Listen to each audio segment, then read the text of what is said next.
Simple lang ang buhay ni Jose at ng kanyang lola na si Aling Luz. Pero nagbago ang kanilang buhay nang dumating ang batang si Agiluz. Isang araw na natagpuan nilang naghihingalo sa gitna ng kagubatan. Kahit nataliwas sa paniniwala ni Aling Luz na may aswang na maaaring maging mabuti, may kung anong nagtulak sa kanya na ampunin ang bata. Sa paglipas ng ilang taon, 10 taon na ang batang aswang. Dito pa lang nila malalaman kung ano ba talaga ang tunay na nangyari nang magbalik na ang alaala ng bata. Ang bata pa lang ito ay ang tagapagmana ng espada ng mga aswang.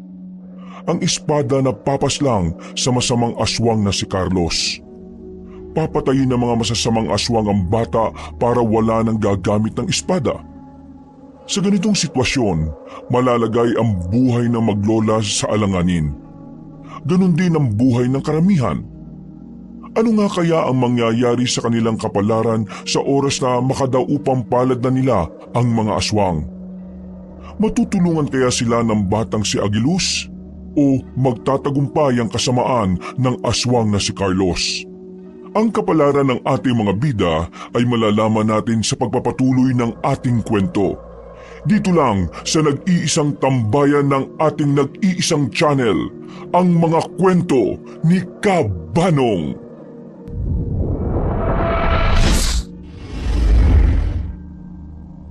Inabot na ng kung anong oras ang maglolang Jose at Luz sa pagpila sa bahay ng isang kilalang konsehal sa kanilang lugar.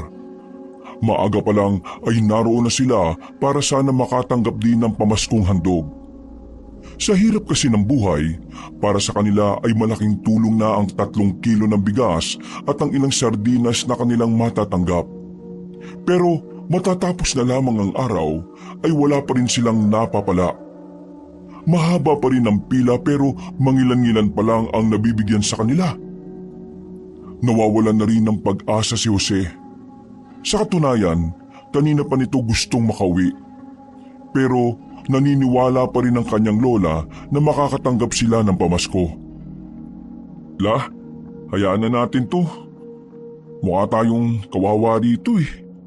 Kung talagang gusto nilang magbigay, sila magbabahay-bahay eh. Hindi tayo dapat nagmamakaawa dito kasi buwis ng taong bayan naman ang ginagamit nila sa pamimigay ng pamasko. Kung hindi ka makatiis, ako na lang ang pipila rito. Umuwi ka na lang at isaing mo na yung natitirang bigas ron. Sayang ang matatanggap natin dito. Hindi natin ito mabibili sa kinita ko sa pag-aalbularya. Sige na, La. Uwi na muna ako. Ako na lang muna mag-aasikaso ng kakainin natin. Uutang na lang muna ako kina Pedro ng sardinas. Ayusin mo ang saing mo ha. Baka mamaya lataan na naman ang ibabaw tapos sunog ang ilalim. Sige na po, aalis na po ako. Naglakad na palayo ang binata. Napalingon pa siya sa haba ng pila. Napapailing na lamang ito dahil sa pagiging dismayado. Bata pa lamang siya, mulat na kasi siya sa ganoong sistema. Iritang-irita siya sa mga politiko na ginagawang kawawa ang mga tao para sa kakarampot na halaga. Busy tong mga to eh. Nung nangangampanya pa lang, ang babait. Nagagawa pang humarap sa mga tao. May nalalaman pang pasayaw-sayaw. Pero ngayong nanalo na, hindi na makalabas ng bahay. Hindi naman maramdaman sa munisipyo. Mas madalas pang matulog kaysa maglingkod. Tapos mamimigay na lang ng pamaskong handog. Maghihintay pa ng sobrang tagal ang mga tao. Pera naman ng taong bayan yun ah. Bakit kailangan nilang pahirapan ng mga tao ngayon? Sa kanyang paglalakad ay nakasabay niya ang kanyang kaibigang si Pedro. Ang kanyang kaibigan na sandalan niya kapag kailangan niya ng mauutangan. Pedro, pautang nga ulit to. Wala na naman kasi kaming ulam eh. Naubos lang yung oras namin ni Lola kakapila sa lintik na pamaskong handog na yun.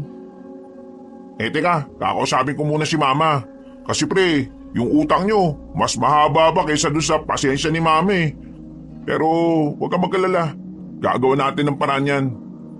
Maraming salamat pre ah. Mabuti na lang talaga, pinanganak kang mabuti. Mabuti mong mukha mo. Alam ko naman turing mo sa akin eh, salot eh. Ay, siya nga pala. Bakit mo pala iniwan si Aling Luz? Paano? Naiinis na ako.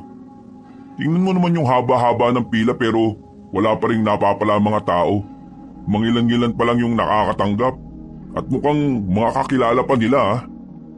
Alam mo yung si Konsyal Openg? Ang kapal din ng mukha niyan no? Uy, baka may makarinig sa'yo. Ano ba kasi problema mo kay Konsyal? Naiinis lang ako. Ang daming pautot dati pero ngayon kapag may nanghihingi ng tulong sa kanya, palagi siyang wala. Minsan tulog. O kaya laging pinaghihintay mga tao. Kagaya ngayon. Ganyan naman ang mga politiko eh. Sa una lang magaling. Bibira na lang yung makakita ka ng politiko ngayon na talaga namang mabuti at dedikado sa masa. Kaya mo na. Sumunod ka na lang sa akin at kakausapin natin si Mama para makautang ka ulit ng pang-ulam ninyo. Tingin ko naman papayag yun eh. Kasi di ba si Aling Luz yung nanggagamot sa mama ko kapag may sakit? Naglakad na lang silang patungo sa bahay ng binata. Pagdating nila roon, ay saktong naroon ang nanay ni Pedro. Kinausap ito sandali ng binata at sandaling napatingin kay Jose. Nakatingin yun sa kanya ng masama. Pero mga ilang sandali lang ay lumabas na si Pedro na dala ang 4 na sardinas mula sa tindahan. Maraming salamat talaga pre ah. Kapag nakaluwag-luwag kami, babayaran ko lahat ng utang namin sa inyo. Naku, dapat lang pre. Si Mama, alam mo naman. Kung ako lang naman hindi naman kita sinisingil eh. Pero ang nanay ko, mukhang pera yun eh. Pasensya na ulit ah. At maraming salamat ulit dito. Naglakad na lamang ang binatang si Jose paalis. Kahit na papaano, magaan na ang pakiramdam ni Jose. May sasalba na naman kasi nilang maglola ang gabing yun. Napabuntong hininga na lamang ang lalaki. Sa isip-isip niya, kailangan na talaga niyang makapagtrabaho ulit. 2 linggo pa lang siyang walang trabaho, ramdam na niyang mas lalong humirap ang kanilang buhay. Pagdating niya sa kanilang bahay ay agad siyang nag-asikaso ng panghapunan nila. Makalipas lang ang ilang minuto, dumating na rin ang kanyang lola. Dismayado ang matanda, walang dala na kahit na ano. Umupo ang kanyang lola sa harapan ng pinto at saka bumuntong hininga. Agad namang napakamot ng ulo ang binatang si Jose. O di ba la? Napagod lang kayo sa wala? Sinasabi ko naman kasi sa inyo na huwag nyo nang suportahan yung tokmol na konsyal natin na yun Niluklok nyo pa kasi sa pwesto tapos ayan, yan ang napala nyo. Manahimik ka nga. Wala namang magagawa yung mga sinasabi mo Alam mo la, kung anong problema sa inyong matatanda, hindi nyo kayang tanggapin ang opinyon na mas nakababata sa inyo. Tingnan nyo nga nangyari Kayong matatanda ang nagpanalo sa mga ganyang klaseng politiko. Pero sino ang magdurusa dyan balang araw? Ang mga kabataan. Kayong matatanda naman kasi, ayusin nyo naman kasi pagpili ng politiko. Sinayawan lang kayo, binoto nyo na kagad. Gwapo lang, binoto na kagad. Isipin nyo naman na ang maapektuhan pagdating ng araw yung mga mas batang henerasyon. Huminga na lamang ng malalim ang matandang si Luz. Hindi na ito nakapagsalita pa dahil alam din naman nitong may punto ang kanyang apo. Matalino naman kasi talaga si Jose pagdating sa usaping panlipunan. Madalas pa nga, ang binata ang nanenermon sa kanyang lola tungkol sa mga pananaw pagdating sa politika. La, pasensya na baka mamaya sumama na naman ang loob niyo sa akin. Tama naman ang sinabi mo Kasalanan ng matatanda kung bakit may mga politikong gaya ni Konsyal Openg. Basta, hindi na ako boboto ng ganun sa susunod. Mas pag-iigihan ko na ang pagpili. Yan ang gusto ko sa inyo, Le. Nakikinig ka sa apo mong pogi. Sus, pinagsasasabi mong pogi. Wala ka pang may pakilala sa akin na babae? Natawa na lamang silang maglola ng mga sandaling yon. Maya-maya ay sabay na rin silang kumain. Matapos yon, si Jose na rin ang nagkusang linisin ang kanilang kusina sa labas. At isinabay na rin niya ang bakuran nilang ilang araw ng walang walis-walis. Dakong 10:00 ng gabi, muli siyang lumabas ng bahay. Pupuntahan niya sana si Pedro sa tindahan para sana makitambay. Pero nang mapadaan siya sa isang daan na medyo madilim na, napansin niya ang isang truck na nakatigil doon. Yun ang unang pagkakataon na meron siyang nakitang truck sa madilim na daan na yon. Karaniwan kasing sa kabila dumadaan ng mga sasakyan at ang daan na yon ay para lang talaga lakaran ng mga tao. Nung una, nag-alangan siyang lumapit. Umandar kasi ang makina ng sasakyan kaya inisip niya na merong tao roon. Tamang hinala siya na baka bigla na lang siyang dukutin ng mga naroon at gawing giniling. Ganoon na ganoon kasi ang kumakalat na kwento dati sa lugar nila. May mga taong dinudukot at ang laman nito ang ginagawang giniling na siya namang binebenta sa black market. Ano na naman kayang meron dito sa truck na to? Ngayon ko lang to nakita. Naglakad siya sa gilid. Maraan siyang lumapit doon at napansin niyang walang katao-tao sa loob. Pero naramdaman niyang tila may laman ang container truck na yon. May gumagalaw sa loob. At laking pagtataka niya nang marinig ang tila mabangis na hayop na naroon. Gagi, anong meron dito? Hindi ko rin alam eh. Munti ka nang mapasigaw si Jose nang marinig ang tinig na yon. Pero nakahinga siya ng maluwag nang mapagtanto na si Pedro lang pala ang nasa likod niya. Huy, wisit ka. Munti ka na akong atakin sa puso dahil sa ginawa mong bisit ka eh. Ano ba ginagawa mo dito? Ikaw ang dapat kong tanungin yan. Bakit ka narito? Pre, 2 gabi ko nang napapansin yan dito. Kaya ngayon nandito ako ulit. 2 beses? Ibig sabihin, meron din yan kagabi? Oo, kagabi kasi napadaan lang naman ako dito para sana manghuli ng gagamba. Yung pamangkin ko kasi makulit eh. Gusto ng gagamba. Tapos ayan, nakita ko yan. Alam mo, medyo kabado ako sa laman ng truck na yan eh. Parang may laman na mabangis na hayop. Oo, narinig ko nga rin kanina eh. Pero ayan pa rin ba yung truck na nakita mo kagabi? O iba na yan? Iba na yan. Tingin ko kada gabi, iba-ibang truck pumaparada dyan. Ano naman kayang laman yan? At sino naman kayang may-ari ng truck na yan? Gusto mo bang hintayin natin na bumalik yung mga nagmamaneho niyan? Meron? Anong meron? Malamang meron. Paano makakarating yan dyan kung walang nagmaneho? Ay, oo nga no. Nasan nga? Wala naman eh.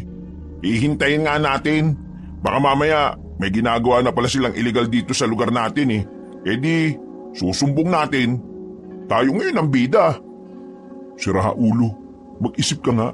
Kung illegal nga yan, di malamang masasamang tao may pakana yan. Kapag nagsumbong tayo, malalagay sa alanganin natin ang buhay natin. Ay, oo nga no. Nanahimik ang dalawa nang mapansin nilang may mga lalaking paparating. Naka-flashlight ang mga yon kaya dumapa na lamang sila sa kanilang pinagtataguan. May daladalang isa pang truck ang mga lalaki. Mas malaki kumpara sa truck na nakaparada lang sa gilid. Nang nasa harapan na nila ang mga yon, nakita nilang binuksan na ang truck na maliit. Tulong-tulong ang 7 lalaki na maibaba ang malaking kahon na yari sa isang kahoy. Nang sinasampan na nila yon sa kabilang truck, muling narinig ng magkaibigan ng kakaibang angil mula sa loob ng kahon. Dalhin nyo na yan roon. At nang maidagdag na sa koleksyon ni boss. Makainin nyo ng maayos yan ha. Nagmamadaling umalis sa mga lalaki at minaneho na rin ang 2 truck. Noong mga sandaling yon, mas lalong naginala ang magkaibigan na baka nga iligal ang ginagawa ng mga kalalakihan. Tingnan mo, ano kaya nasa loob ng kahon na yun? Leon? Tigre? Hindi siya tigre pre. Hindi rin leon. Hindi ko ba napapakinggan ng maayos? Para siyang ibang nilalang eh. Yung angil niya parang angil ng taong nababaliw eh. Angil ng taong nababaliw? Paano ba yun? Pakita mo nga. Ay naku, bahala nga sa buhay mo. Ang mabuti pa, umalis na lang tayo dito baka mamaya may makakita pa sa atin dito. Naglakad na lang paalis ang 2 lalaki. Hindi na lang nila ganong pinagtuunan ng pansin yun. Pero nang makabalik na si Jose sa kanilang bahay at nakaiga na rin, saka pa lamang siya napaisip sa nakita nila. Sa hindi malamang dahilan, Tila mas lalong nabuhay ang interes sa kalooban ng binata para malaman kung anong meron doon. Masyado siyang nilalamon ng kuryosidad. Kaya sa mga sumunod na gabi, nagkasundo silang magkaibigan na balikan yon. Pero wala na silang nakikitang truck doon. Kahit na gabi-gabi nilang dinadalaw ang lugar na yon, hindi na nila ulit nasilayan ang kanilang inaasahan. Palagay nilang dalawa, nakaramdam ang mga lalaki na merong nakakita. Bilisan mo naman kumilos. Diyos ko naman oh. Kalalaki mong tao para kang babae kumilos. Sandali lang naman la, nagsusuklay pa nga yung tao eh. Nung hapon na yon ay aalis ang maglolang Jose at Luz. Pupuntahan nila ang kakilala ni Aling Luz na si Mang Maximo. Ayon sa pagkakaunawa ni Jose, si Mang Maximo ay dati raw di umano nakipaglaban sa mga aswang. Matagal na itong natenga sa pagiging manunugis mula nang hindi na lumitaw pa ang mga nilalang na iyon. Kailangan ni Aling Luz na makipagkita sa matandang si Maximo para makahingi ng mga epektibong halaman na magagamit niya sa panggagamot. Makalipas ang 10 minuto, natapos na rin ang pagsusuklay ni Jose. Iritang-irita sa kanya ang lola niya. Para kasing sobrang halaga ng buhok para kay Jose tuwing aalis sila. Kung tutuusin ito, ang buhok ay parang mas mahalaga pa ito sa oras na nasasayang kakahintay sa kanya. Siguro kapag ikaw napanot, malulungkot ka kasi mababawasan ang buhok mo. Pambira ka naman la. Buko na nga lang ang libangan ko kapag bagong ligo ko eh. Ayaw niyo pa. Eh anong oras na? Hapon na. Maglalakad pa tayo. Ang tagal mo nang maligo. Ang tagal mo pang magsuklay. Oo na la. Aalis na nga po tayo eh. Huwag ka na magmaktol. Inalalayan na lamang ni Jose ang kanyang lola para makapaglakad palabas ng kanilang bakuran.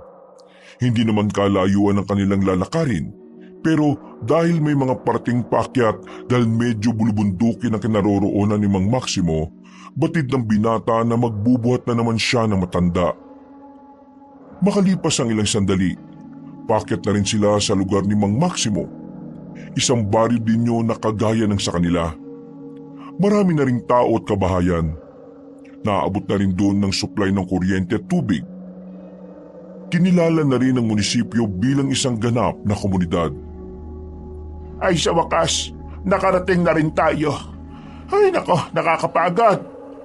Wawa, napagod ka pa sa lagay na yan ha. Eh nakapasan ka lang naman sa likod ko. Ang ibig ko sabihin, kawawa ka naman kasi napagod ka. Ay nako, tayo na nga la. Punta na natin yung bahay ng Mang Maximo. Baka abutin pa tayo ng gabi. Naglakad na ang dalawa at hindi nagtagal, nakarating na rin sila roon. Inabutan nilang nag-iinom ng lambanog ang matandang lalaki. Namumula na ang mukha nito. Sigurado ka bala? Mukhang lasing na si Mang Maximo oh. Makakausap pa ba natin yan na matino? Hindi nalalasing ng alak si Maximo. Kilalang kilala ko ng lalaking yan. Hindi nalalasing? Paano mangyayari yun? Meron bang ganun tao? Halika. Nauna nang naglakad ng matandang babae na si Aling Luz. Nang nasa bakuran na sila, napansin na sila ni Mang Maximo. Sandaling binitiwan ni Mang Maximo ang hawak-hawak nitong alak. Humarap ito sa kanila at napangiti na malapad. Las Biminda. Kahit na matanda ka na litaw pa rin ang kagandahan mo ha. Manahimik ka. Kung ano-ano na naman yung pinagsasasabi mo porque nakainom ka. Hindi ako nagpunta rito para makipaglukan sa'yo ha. Nandito ako kasi nag-usap tayo nung nakaraan na ibibigay mo sa akin yung mga mabibisang halamang gamot. Di ko naman nakakalimutan ang usapan natin nung nakaraan.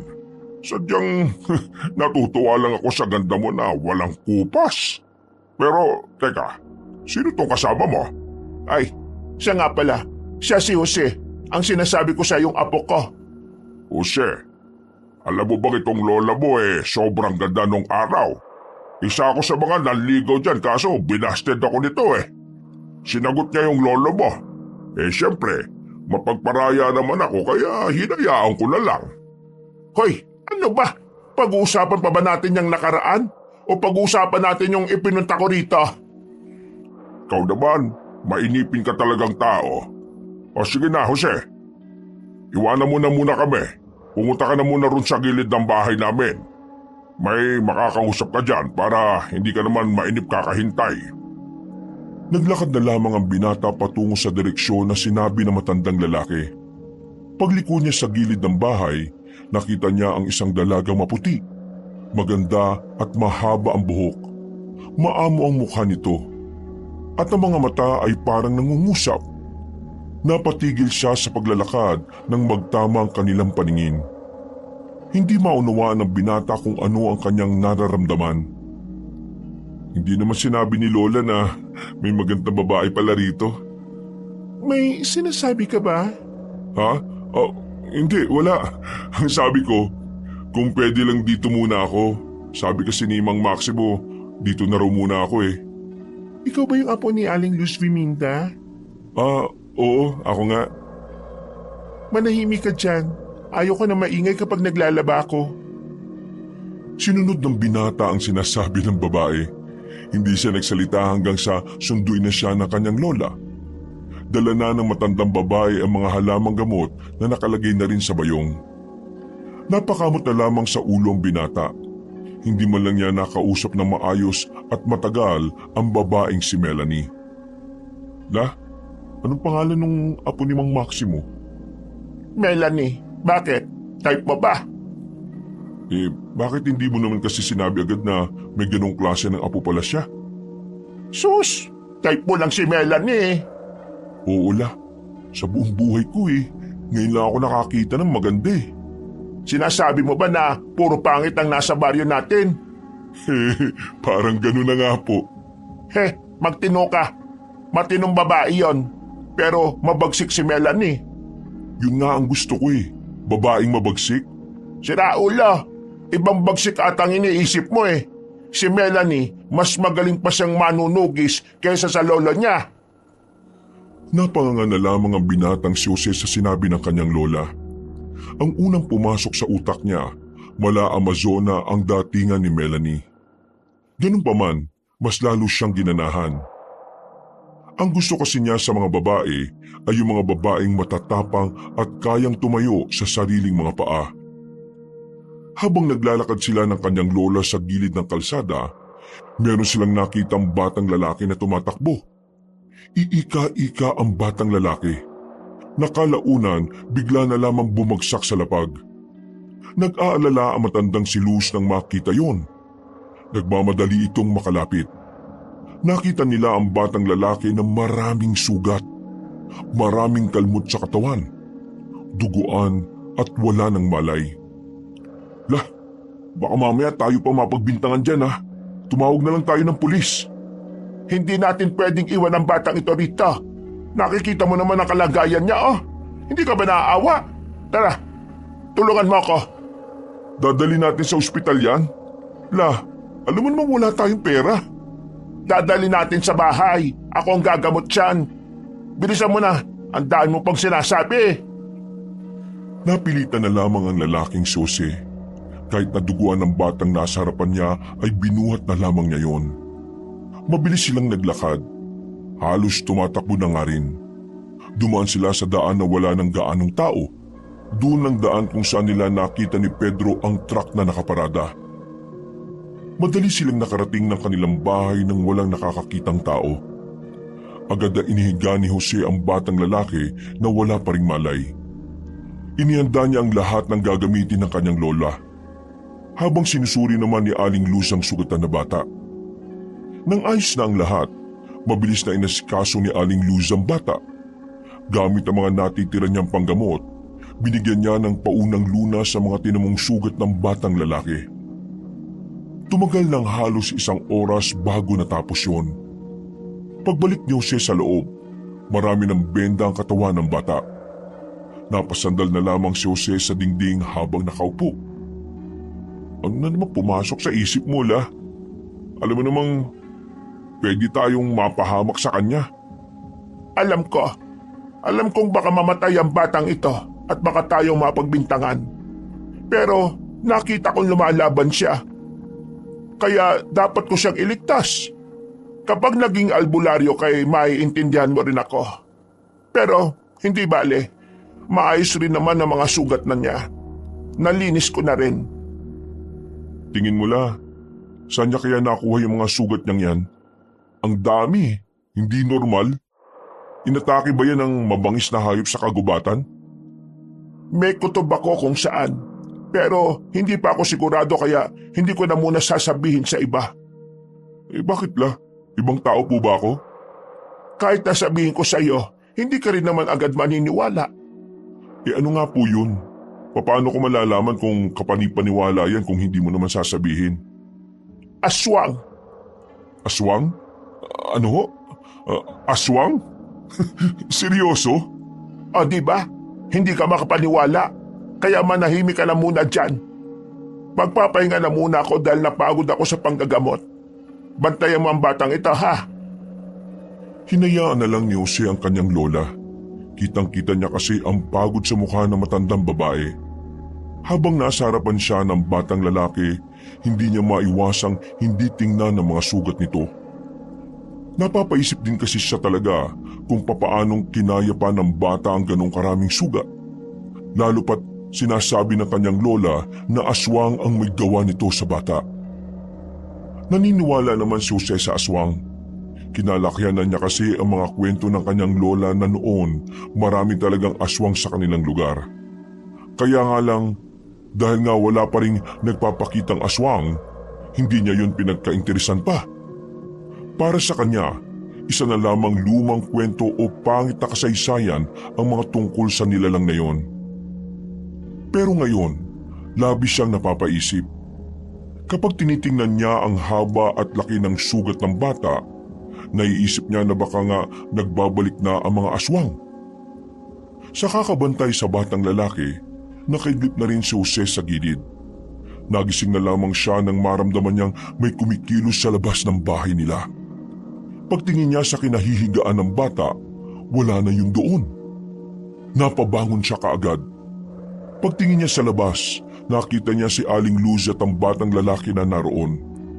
Kumakain ang bata habang pinapanood lang ito ng kanyang lola. Napahawak na lamang sa dibdib si Jose. Kinabahan siya dahil ang akala niya ay nawawala yun. Hindi niya rin alam kung bakit ganun na lamang ang kanyang pag-aalala. Mag-uumaga na. Mabuti naman na gising ka na. Tulungan mo ako magsibak. Marami tayong ilalaga na halaman. Akala ko naman kung saan na napadpad ang batang yan. Nagising ako kanina. Nakita ko siyang gising na rin. Pinipilit makatayo. Nangihina dahil sa gutom. Kaya ayan, nilagaan ko ng karne. Buti na lang napadaan dito si Maximo. Binigyan ako ng baboy. Yung kalahati, pinakain ko rito. Yung kalahati, ulam natin mamaya. Hey bata, ano bang pangalan mo?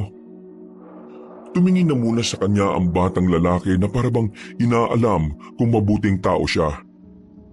Tumingin din ito sa kanyang lola at bigla na lamang nagkaroon ng pagkabahala sa muka. Huwag ka mag-alala, mabuting tao si Jose. Mukha lang hindi. Wow, grabe ka la. Agilus po ang pangalan ko.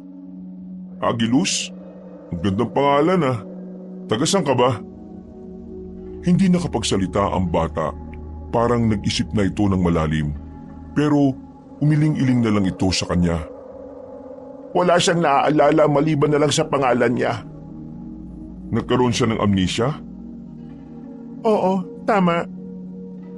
Napalingon si Jose sa gilid nang marinig niya ang mahinahon at magandang boses ng dalaga. Hindi na niya naiwasang hindi mapangiti. Ang makita si Melanie bago sumikit ang araw ay magandang senyales para sa kanya. Pwedeng nawalan siya ng alaala dahil sa dami ng sugat na natamo niya. Bukod pa ron, bugbog din ang katawan niya at ang kanyang ulo ay nadali rin. Hindi natin alam kung gaano katagal bago siya may maalala. Makakasama natin si Melanie sa pagbabantay at pag-aalaga sa batang ito. Dito na rin muna siya titira. Po? 2 taong inampun natin? Kung itong si Melanie lang, ayos lang sa akin eh. Pero kasama pa itong batang to? La, Hirap na nga tayo makakain ng dalawa lang tayo eh. Isasama pa natin tong batang ito. Ano bang pangalan niyan? Agilus? Huwag ka mag-alala dahil dito na rin muna ako titira. Kami na ni Lolo Maximo ang sasagot sa lahat ng gastusin. Ang mahalaga, mabantayan ng batang yan at masigurong ligtas siya sa puder natin. Teka, sandali lang. Bakit ba parang sobrang ingat na ingat kayo rito sa batang to? Bilyonaryo ba ang tatay nito? Hindi, pero maraming humahabol sa kanya dahil sa kakaiba niyang katauhan. Ha? Sa ngayon, magiging magulo pa sa iyo ang lahat. Kaya manahimik ka na lang muna at subukan mong intindi ng sitwasyon. Bumuntong hininga na lamang ang lalaking si Jose. Iniisip na lamang niya na maganda na rin ang nangyari. Ang mahalaga, makakasama na niya sa iisang bahay ang magandang babae na si Melanie. Kinaumagahan, agad niyang kinwento sa kanyang kaibigan ang mga nangyari. Kahit si Pedro ay hindi rin makapaniwala na sa wakas, meron na rin magandang babae sa kanilang baryo. Ayos! Jackpot ka pre! Makakasama mo pa sa iisang bahay ha? Araw-araw mong makikita. Sigurado, araw-araw ka rin mag-aano. Uy, naan mo nga ang boses mo. Baka mamaya marinig ka pa ng mga tambay dyan eh. Mapormahan pa si Melanie. Pero pre, may kukwento rin ako sa iyo ha. Saka na yan, good mood ako ngayon eh. Yung truck na inaabangan natin kagabi nandun ulit. Sa pagkakataon na yon pre, narinig ko na naman yung angil ng mabangis na hayop. Napahinga na lamang ng malalim susi. Nawala kasi agad ang kaligayahan niya nang matunan naman ang interes niya sa bagay na yon. Alam mo pre, eto ayaw ko sanang sabihin kasi hindi ko alam kung makukumbinsi kita eh. Alam mo pakiramdam ko, aswang yung nasa loob ng mga kahon na yun. Tungkol dyan sa aswang na yan pre, may sasabihin din ako. Pero wag ka na lang sanang maingay ah. O sige pre, ano ba yun? Hinila na muna ni Jose ang kanyang kaibigan patungo sa likuran ng nakaparadang jeep. Nang masiguro na nitong walang makakarinig, ay saka na sinabi ni Jose ang nangyari. Kahapon, habang pauwi kami ni Lola, meron kaming nakitang batang sugatan. Dinala namin sa bahay at ginamot ni Lola. Alam mo ba kung ano raw yung umatake sa bata? Ang sabi ni Lola, aswang daw. Ang daming sugat pre. Ang daming kalmot. Basta, lupay pa yung bata kagabi. Tapos, ang ipinagtataka ko, kaninang alas 5, nakakatayo na. Totoo ba yung mga pinagsasabi mo? Parang ang imposible kasi na yung bata aatakin ng aswang tapos makakatakbo pa. Totoo nga. Gusto mo bang pumunta sa bahay ngayon para makita mo yung bata? Oo sige, para makita ko na rin Oo, wag na lang pala. Baka mamaya pormahan mo pa. Sige na, uwi na ako. Uy, sandali! Habang naglalakad, nakita ni Jose si Konsehal Openg sa isang kanto. May kinakausap itong mga lalaki na mga naka-jacket na itim. Kasama rin ni Konsehal ang mga tauhan nito. Nung una, akala niya nangangampanya lang. Pero naalala niyang malayo pa pala ang eleksyon.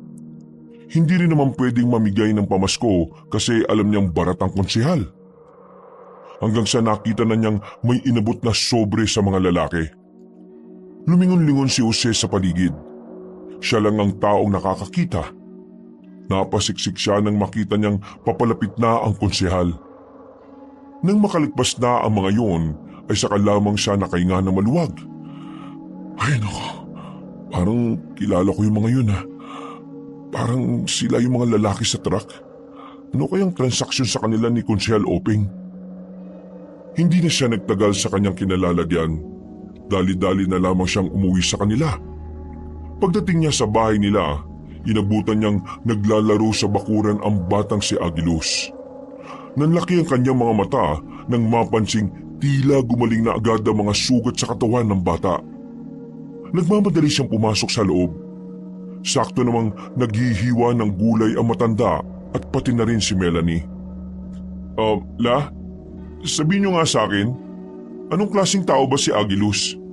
Bakit parang gumaling na agad yung mga sugat niya. Puro peklat na lang eh. Nagkatinginan si Aling Luz at Melanie. Sumenyas ang dalaga sa kanyang lola. Hindi rin namin inaasahan na gagaling ang sugat niya. Marahil gumaling agad ang sugat niya dahil sa pagiging epektibo ng mga halamang gamot na ibinigay ni Maximo.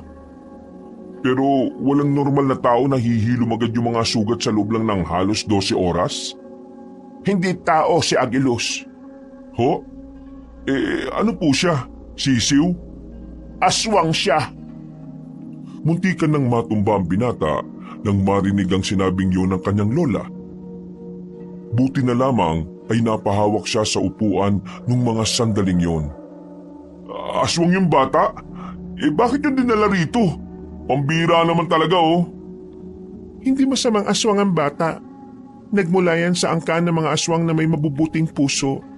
Pero sa kasamaang palad, pinaslang ng masasamang aswang ang buong pamilya niya. Siya na ang isusunod. Kailangan siyang mamatay para wala nang gagamit ng espada na makakapaslang sa pinuno ng masasamang aswang. Si Carlos. Teka, sandali. Naguguluhan ako eh. Sinasabi niyo na itong batang ito aswang? Mabuting aswang? Tapos may masasamang aswang na gusto siyang patayin para alin? Para hindi na magamit ang batang espada na papaslan sa pinuno ng mga masasamang aswang? Tama ang pagkakaintindi mo. Si Agilus ang natitirang miyembro ng angkan niya. Siya na lang ang makakahawak sa espada ng angkan niya. Kaya gusto niyang paslangin si Carlos para malaya na siyang mabuhay kahit na kailan. Yun ang dahilan kung bakit niligtas ng lola mo ang bata. Kung wala si Agilus, wala na makakatalo kay Carlos. Teka. Gano'n nakatagal na may alam kang ganito? Mag-6 na buwan na rin kaming nag-oobserba. Nagmamanman. Nagsasagawa ng mga akbang para alamin ang mga lihim ng aktibidad ng mga aswang. Bakit hindi nyo kagad sinabi sa akin? Dahil ayaw kong maadamay ka. Pero nadamay na ako ngayon eh. Kaya nga sinasabi ko na sa'yo. Sa halip na nagmamaktol ka dyan, tulungan mo na lang kami na labanan nito. Kailangan nating mapanatiling ligtas si Agilus. Kailangan natin siyang samahan sa lahat ng oras. Basta hindi ako marunong mag-alaga ng bata ha. Bahala kayo dyan. Pero meron pa pala akong gustong sabihin.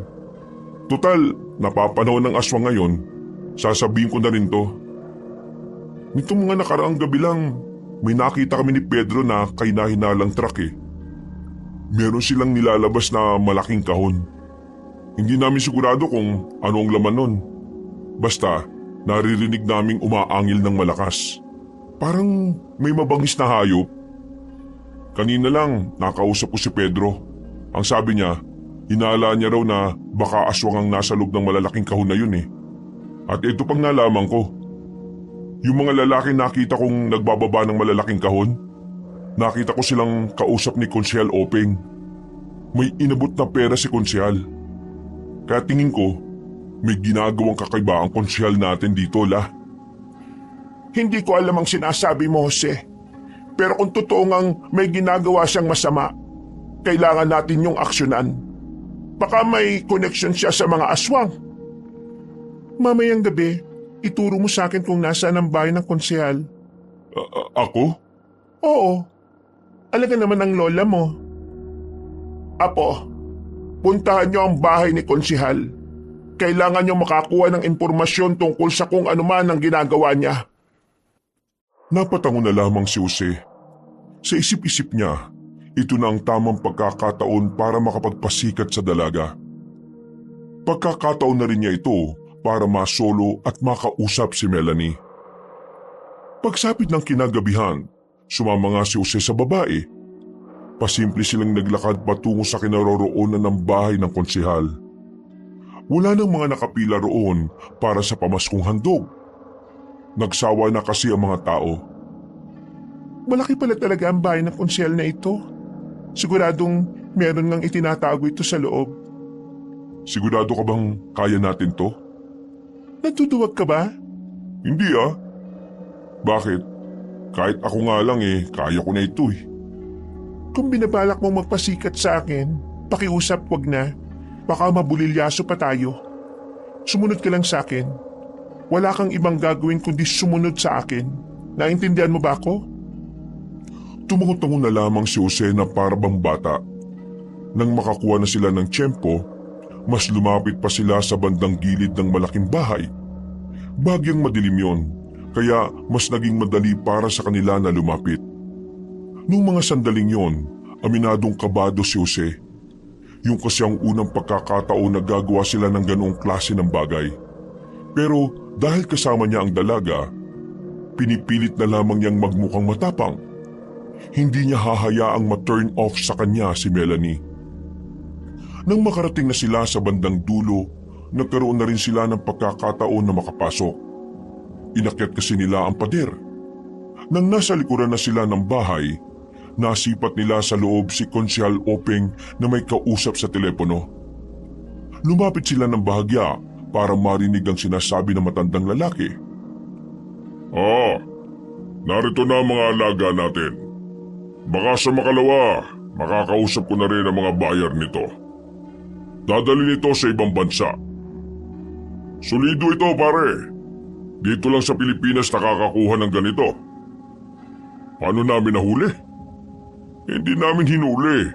Yung mismong tribo nila ang nakakausap namin. Sa kanila kami mismo kumukuha. Sila mismo ang nagbibigay sa amin ng kapwa nila. Tapos ibinebenta namin ng triple. Totoo. Totoo mga aswang ang nakakausap namin. Ay nako, mabilis talaga ang pagyaman ko nito.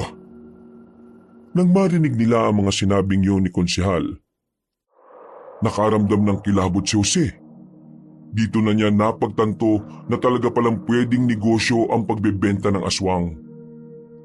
Ang hindi lang niya mapaniwalaan ay si Konsyal Oping pa ang gagawa ng ganoong kasuklam-suklam na gawain. Posible palang ibenta ng mga aswang ang kapwa nila aswang. Ang mga binibenta ng mga aswang ay yung mga kapwa nila na may mga diferensya na. O yung mga aswang na wala nang pakinabang sa kanila. Kagaya na lamang ng may mga sakit. O kaya may kapansanan. Hindi sila magbebenta ng aswang na alam nilang mapapakinabangan pa nila. Kung nagbebenta sila, ano naman ang gagawin nila sa pera? Isa lang ang nakikita kong dahilan. Gagamitin nila ang pera para makapagparami. Para magkaroon ng mga bagong aswang na gagamitin nila laban kay Agilus. Ha? Anong gagawin natin ngayon? Kailangan malaman ito ni Lolo. Kailangang may handa kagad ang mga manunugi sa nalalapit na laban. Diyos ko naman. Pahiga-higa lang ako sa bahay nitong nakarang araw. May nangyayari na palang ganito. Ikaw, kailangan mo magsanay. Kailangan mong tumulong. Kung gusto mong mapansin kita, dapat magkaroon ka ng kwenta sa misyon na ito. Ha? Sige na nga. Natahimik silang dalawa nang makita nilang napatingin sa direksyon nila ang matandang lalaki. Bago pa sila makita ng konsehal, nagmamadali na silang makaalis doon. Nakahinga lang ng maluwag si Jose nang tuluyan na silang makalayo. Napahawak na lamang sa dibdib ang binata. Nang bumalik na sila sa bahay, agad na sinabi ni Melanie ang nalalaman nila. Maya-maya lang, umalis ito para ihatid ang balita kay Mang Maximo. 3 na lamang silang naiwan sa bahay kasama ang batang si Agilus. Gusto ko pong humingi ng tawad. Hanggang ngayon, hindi ko pa rin po alam kung saan ako nagmula Pero ang pagkakaalam ko po, aswang po talaga ako. Hindi ka naman namin minamadaling makaalala. Pero kapag nakaalala ka na, ituturo mo sa amin kagad kung nasa ng espada na makakapas lang sa pinuno ng mga aswang. Tutulungan ka naming makuha yon. Kumusta na mga sugat mo? Magaling na po ang mga sugat ko. Ganito po pala kapag aswang, mabilis gumaling ang sugat. Espesyal na aswang ka, iho. Kaya nagpapasalamat ako dahil napunta ka sa kabutihan. Pwede ko po ba kayong tawaging Lola? Hoy, ako lang ang nag-iisang apo niya, no? Oo naman, pwedeng-pwede. Tutal, nakakamiss din naman na magkaroon ng apo na bata. Hindi yung matanda na pasaway. Kung kaya pasaway dyan la, bumoboto ka ng mga maling politiko eh. Pinapangako ko po na kapag bumalik na ang alaala ko, tutulungan ko po kayong talunin ng mga masasamang aswang. Ay huwag ka magmadali. Kailangan mo lang magpahinga. Sa ngayon, kami na muna ang bahala.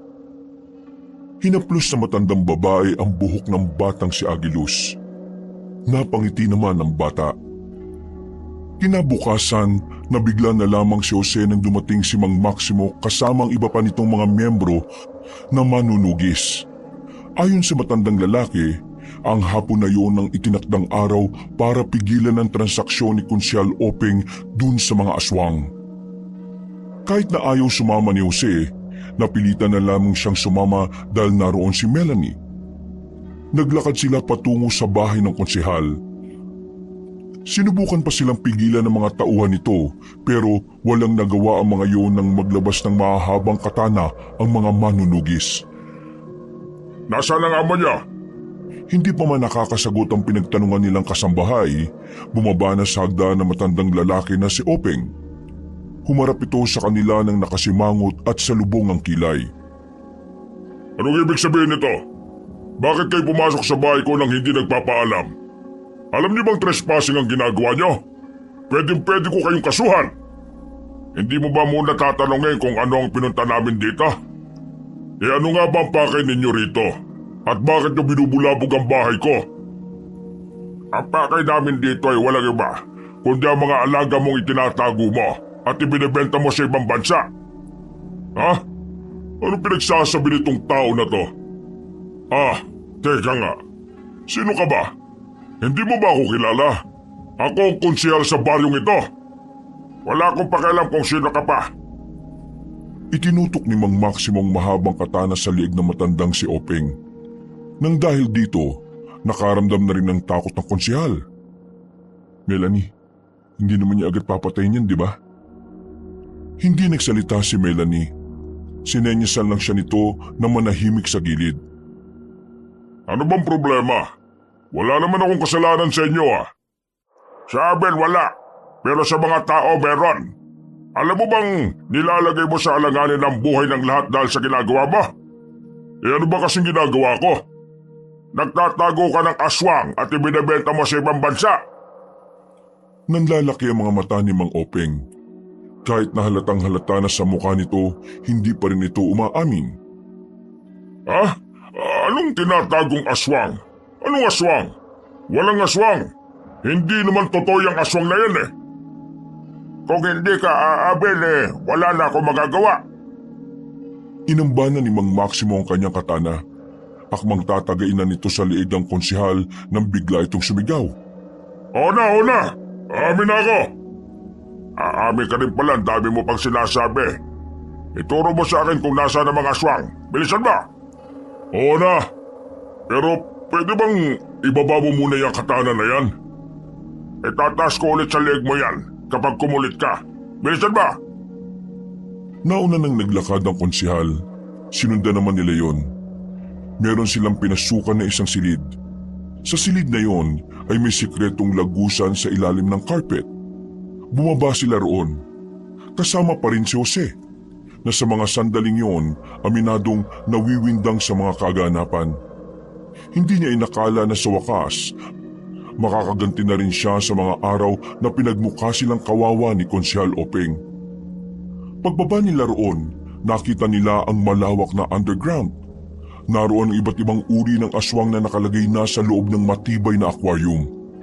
Kahit si Jose, hindi rin makapaniwala sa kanyang mga nakita. Hindi niya inakala na makakakita siya ng isang aswang na hindi gaya ni Agilus. Ito na ba lahat yan? Oo, ito na lahat. Wala na akong tinatagong iba. Ito na talaga. Pwede bang magtira kahit dalawa? Business ko kasi. Manahimik ka! Konsyal ka pa naman pero napakawalang kwenta mong tao. Mas mahalaga pa sa iyong pera kaysa kaligtasan ng mga tao. Nakakaya ka. Lo, Simulan na natin ang pagpatay sa mga aswang na yan. Sandali lang, oy! Huwag ka nang makulit kung ayaw mong isunod kita sa mga yan. Ang kapal din pala ng mukha mo, Konsyel, no? Ang barat mo na nga, may ginagawa ka pang katarantaduhan. At sino ka naman? Sino ako? Isa lang ako sa mga taong magiging masaya kapag wala ka ng posisyon. Sinimulan na ng mga manunugis na paslangin ng mga aswang sa pangunguna ni Melanie. Binuksan nila ang mga aquarium at nilagyan nila ng pausok. Makalipas lang ang halos 10 minuto, lahat ng aswang na naroon ay nagkandamatay na rin. Walang tinira kahit na isa. Sa isang iglap, naglahong parang bula ang mga pinaghirapang negosyo ng konsehal. Ngayon, ituro mo naman sa amin kung saan ka kumukuha ng mga aswang. Sasabihin mo sa amin kung sino ang nakakatransaksyon mo. Ha?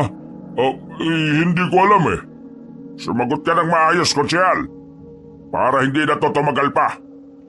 Hindi naman ako humaharap sa mga aswang. Yung mga tao ko.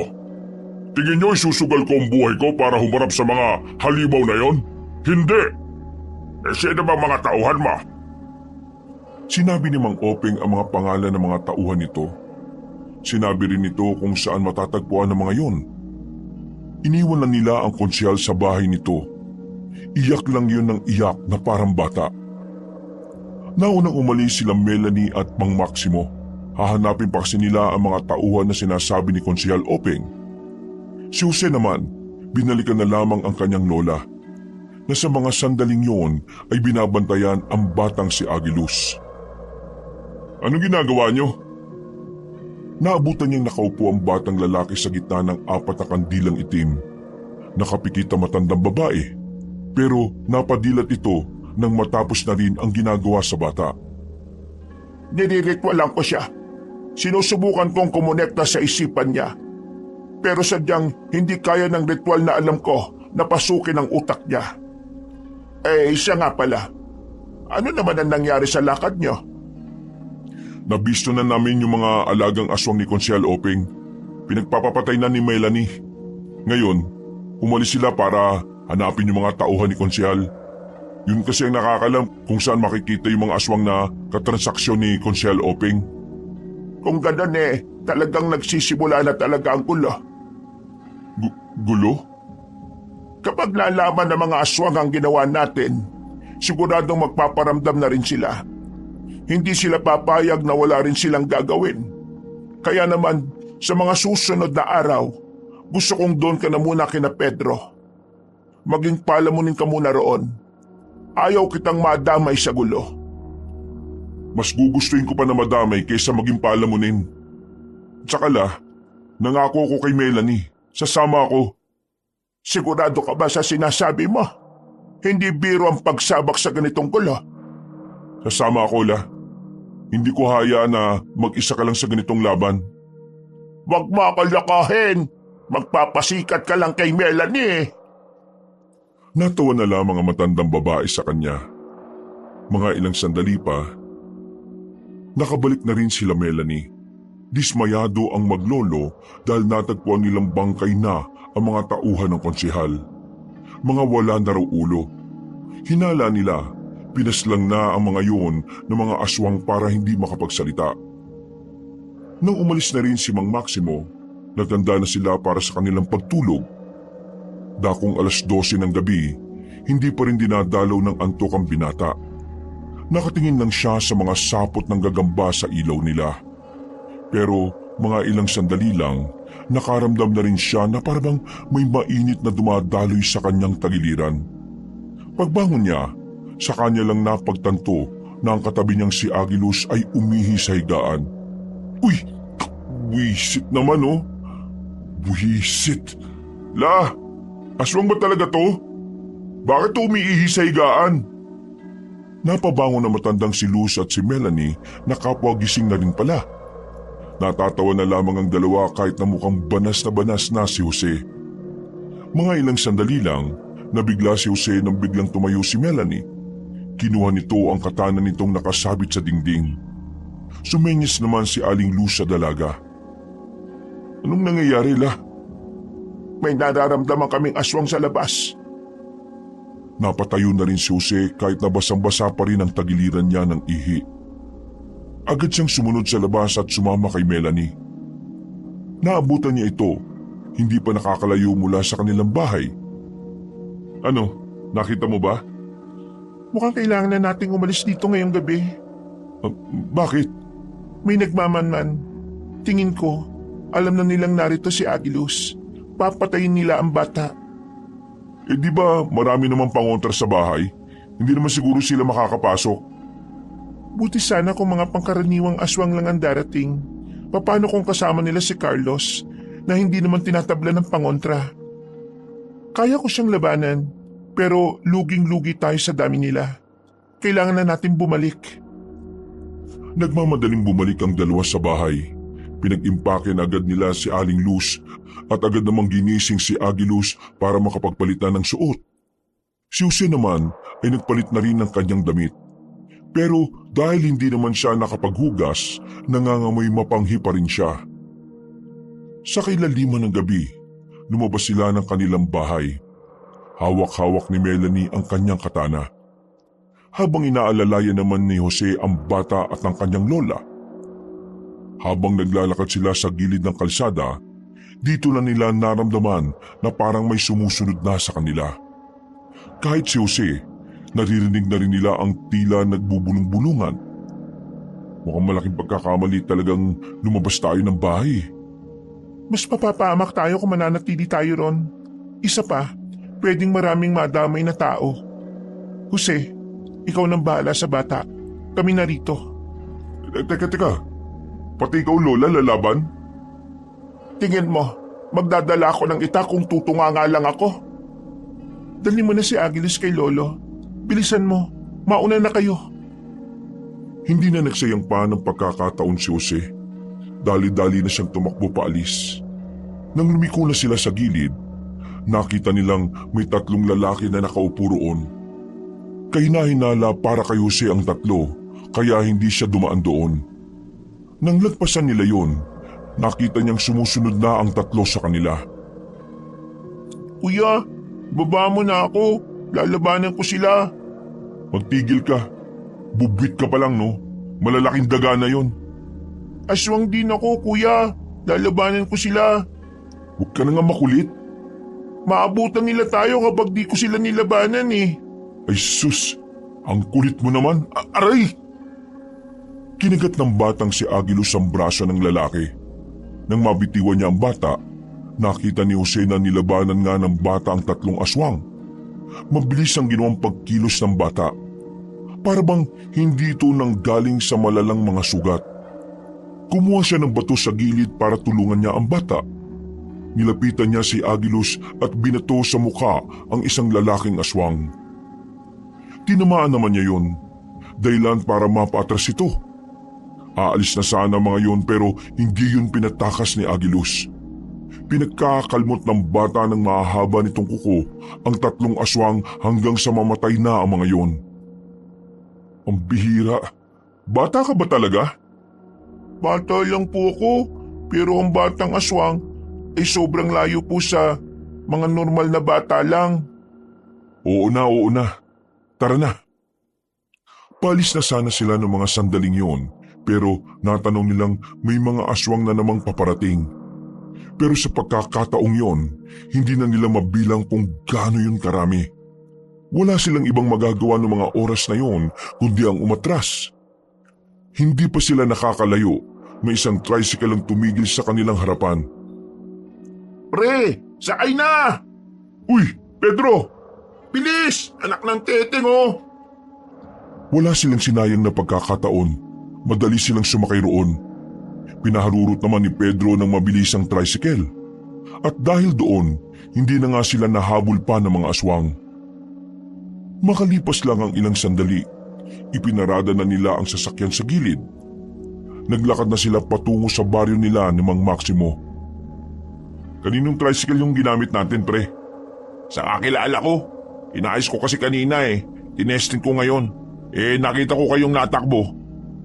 Ay naku, pambihira ka. Hindi naman pala sa'yo yan eh. Pero maraming salamat rin pre ha.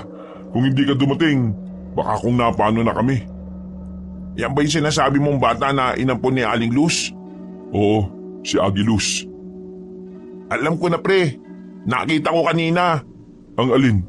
Naswang ang batang yan, pero huwag ka mag-alala. Hindi naman ako natatakot sa iyo bata. Nakita ko kung paano mo labanan yung mga kapwa mo aswang kanina eh. Hindi po ako masamang aswang. Pero hinahanap po ko ng masasamang aswang eh. Si Kuya Carlos po. Siya po yung masama. Ano? Sino naman si Carlos pre? Base kina Lola, yun daw ang pinuno ng mga aswang ngayon. Oh, yun na pala sa bungad yung baryo nila Mang Maximo eh. Tara, bilisan na natin. Nagmamadali silang naglakad paakyat. Nang makapasok na sila sa baryo ay agad nilang hinanap ang bahay ng matandang manunugis. Pagdating nila roon, sakto namang nasa bakuran lang ang matandang lalaki habang lumalaklak na naman ng lambanog. Mang Maximo? Ah, Jose, bakit ka nandito? Bakit mo dinala yan dito? Patulog na kami kanina. Biglang sabi ni Melanie at Lola na may nagmamanman sa bahay. Naisipan niyang umalis na ron dahil baka dumating daw si Carlos at yung mga aswang. Pero habang tumatakas naman kami, nasundan na kami ng mga aswang. Kaya yun, pinauna ako ni Melanie. Kasama niya si Lola. May pag-aalala sa tinig ng binata. Nag-aalala siya para sa kanyang lola. Matanda na ang lola niya. Alam niyang limitado na lamang ang kayang gawin nito. Pagdating sa pagkilos, alam niyang limitado na lamang ang kayang gawin nito pagdating sa pagkilos. Pero napansin ni Jose na parang kalmado lang naman si Mang Maximo. Para bang hindi man lang ito nag-aalala na nasa labanan ang kanyang apo na si Melanie. Hindi po ba kayo nag-aalala para sa kanya? Hindi. Alam ko naman kasing kayang-kaya niya mga yon. Iho, hindi mo kilala lola mo. Mausay yon. Kahit matanda na yon, ay nako. Hindi ko alam kung maniniwala ako sa inyo pero sige, para hindi na rin ako gaano mag-alala. Ano pa bang ginagawa niyo dyan? Pumasok na kayo rito. Lumapit sila Jose sa matandang lalaki. Pero agad na naamoy ni Mang Maximo ang panghi na umaalingasaw. Ay teka. Bakit mapanghi? Umamin nga kayo. Sinong mapanghi sa inyong tatlo? Kanina ko pa nga po naamoy yun eh. Pero hindi lang ako sigurado kung sino po sa kanilang dalawa. Umipo kasi ako kanina sa higaan eh. Pero nakapagpalit naman ako at nakapagpunas na. Baka po si Kuya Jose po ang mapanghi. Nagpalit lang po kasi siya ng suot eh. Oo na, ako na ang mapanghi. Bisit na buhay to. Mang Maximo, pwede bang magbuhos muna sa inyo? Kahit ako, naiiritan na rin ako sa amoy ko eh. Ay sige, pumunta ka lang sa gilid kung saan madalas maglabas si Melanie. Habang nagbabalaw ka ng katawan, magluluto na muna ako ng pwede nating makain. Agad na nagtungo ang binata sa gilid ng bahay. Agad niyang hinubad ang mga suot niya.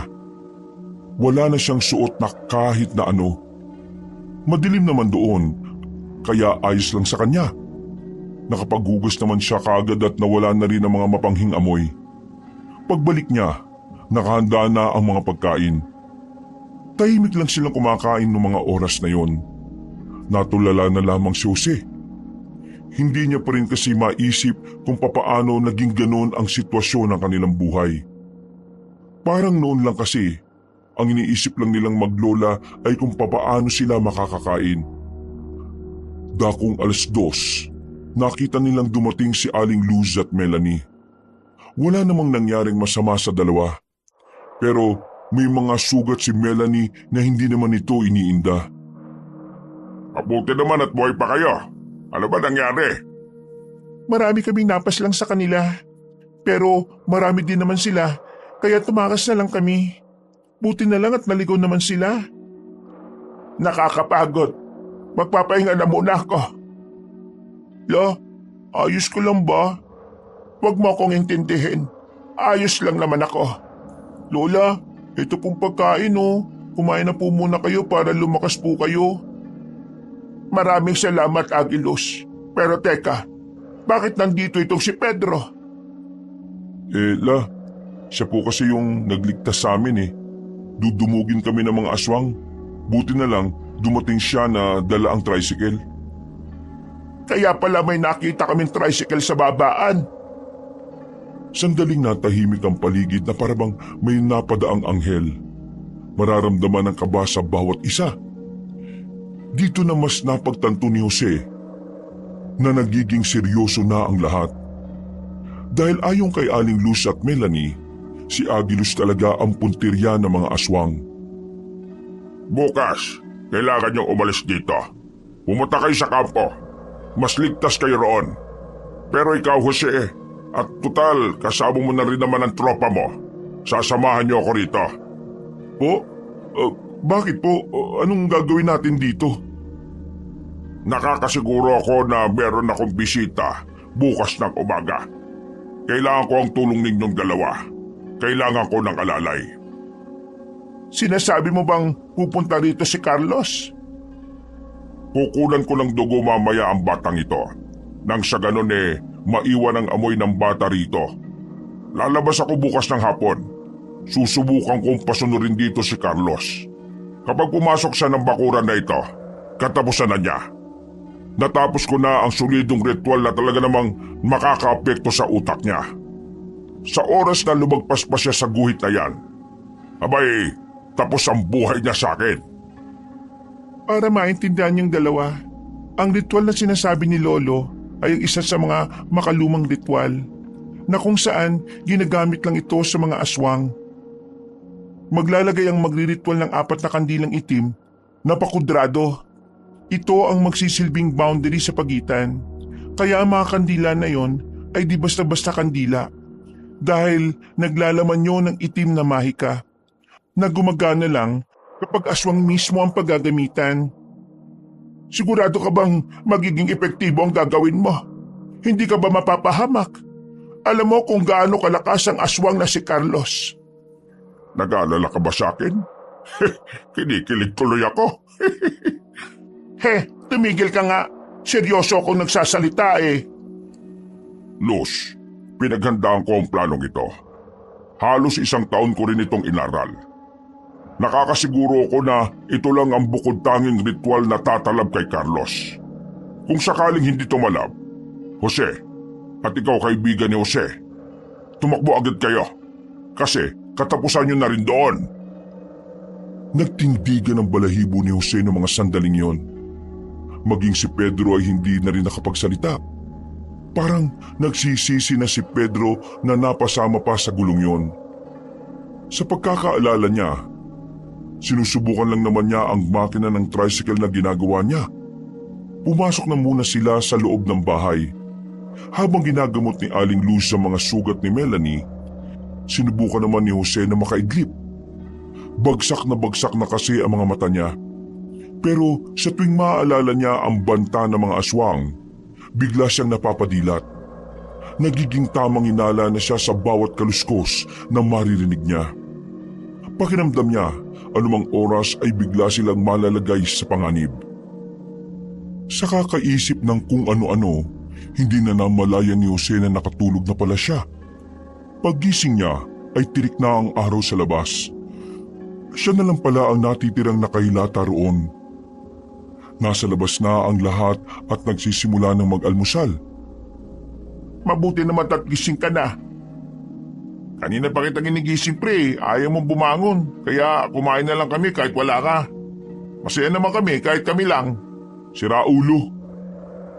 Sige na, maupo ka na't kumain na tayo. Nasaan naman si Melanie? Nandyan lang yon, may binili. Balita ko, may gusto ka sa apo ko ha. Tuli ka na ba? Uy, ano bang klaseng tanong yan? Malamang oo. Nagtawanan na lamang sila ng mga sandaling yon. Kahit na papaano ay masaya naman ang kanilang umagahan. Pagkatapos noon, isinagawa na ni Mang Maximo ang pagkuha ng kaunting dugo sa batang si Agilos. Mabilis na lumipas ang mga oras. Nag-aanda na rin sila Aling Luz para sa kanilang pag-alis. Hindi sila maaaring abutin ng dilim sa daan dahil alam nilang mas magiging mahirap para sa kanila na makarating ng kampo. Kailangan nyo nang umalis habang papalubog pa lang ang araw. Sigurado ka na ba talagang mapapapunta mo rito si Carlos? Kailangan nating subukan. Kung hindi, di hindi. Ganun lang naman kasimple. Melanie, ikaw na ang bahala kay Luz at dito sa Batang Aswang ha. Walang problema, Lo. Akong bahala. Jose, mag-iingat ka. Kasama naman namin si Mang Maximo kaya ayos lang naman siguro kami ni Pedro. O siya, sige na. Umalis na kayo. Baka mamaya mag-iyakan pa kayo dyan. Nagsimula na maglakad sila Aling Luz. Napakaway na lang ang matandang babae habang papalayo ang mga ito. Napabuntong hininga na lamang ang matandang si Maximo. Nakaramdam naman ng kaba si Jose nang makita niyang pati ang matandang lalaki ay hindi rin mapalagay. Kitang-kita niya rin ang pagiging kabado nito. Ikaw, anong pangalan mo? Pedro po, bakit po? Pwede ka nang umuwi sa inyo. Hindi ka dapat nadadamay dito. Tama si Mang Maximo. Sige na pre, umuwi ka na. Sigurado ba kayong hindi niyo ako kailangan? Kahit kailangan ka namin, parang hindi ko rin naman kayang isugal ang buhay mo rito. Magagalit sa akin ang mama mo kapag may nangyaring masama sa'yo. Basta, maraming salamat pre ha. Mag-iingat ka sa pag-uwi mo. Pre, ipangako mo sa akin na hindi ka mamamatay ha. Kapag nabuhay ka, papautangin kita ng maraming sardinas sa amin. Pabuhay ka lang. Sinabi mo yan ha. Nag-appear na ang dalawang magkaibigan. Nagmamadali na ring naglakad si Pedro papalayo. Inakbayan na lamang ni Maximo ang lalaking si Jose. Ngayon, tayong dalawa na lang. Ngayon mo patunayan sa akin na karapat-dapat ka para kay Melanie. Papatunayan ko talaga sa'yo. Nakarapat-dapat ako sa kanya. Kaya kailangan hindi ka lalampan-lampa ha. Halika, dito ka sa loob. Bibigyan kita ng katana para mamayang gabi. Kapag dumating sila Carlos, may gagamitin kang matino. Pumasok na lamang sila sa loob ng bahay. Marami silang napag-usapan na kung ano-ano. Puro kalokohan. Kaya naman hindi maiwasan ng binatang matawa ng mga sandaling yon. Pero nang sumapit na ang 6:00 ng gabi, dito na naramdaman ni Jose ang labis na kaba. Nasa loob lamang sila habang nagpapalipas ng oras. Tahimik lamang na naghahasa ng katana ang matandang si Maximo. Habang nasa tabi naman ito ang pinagpatakan ng dugo ni Agiluz, isang garapon na may lamang tubig. Makailang ulit na rin napasilip-silip ang lalaking si Jose sa labas para abangan ng mga aswang. Bawat sandali, pakiramdam ni Jose ay unti-unti silang sumisilip sa kamatayan.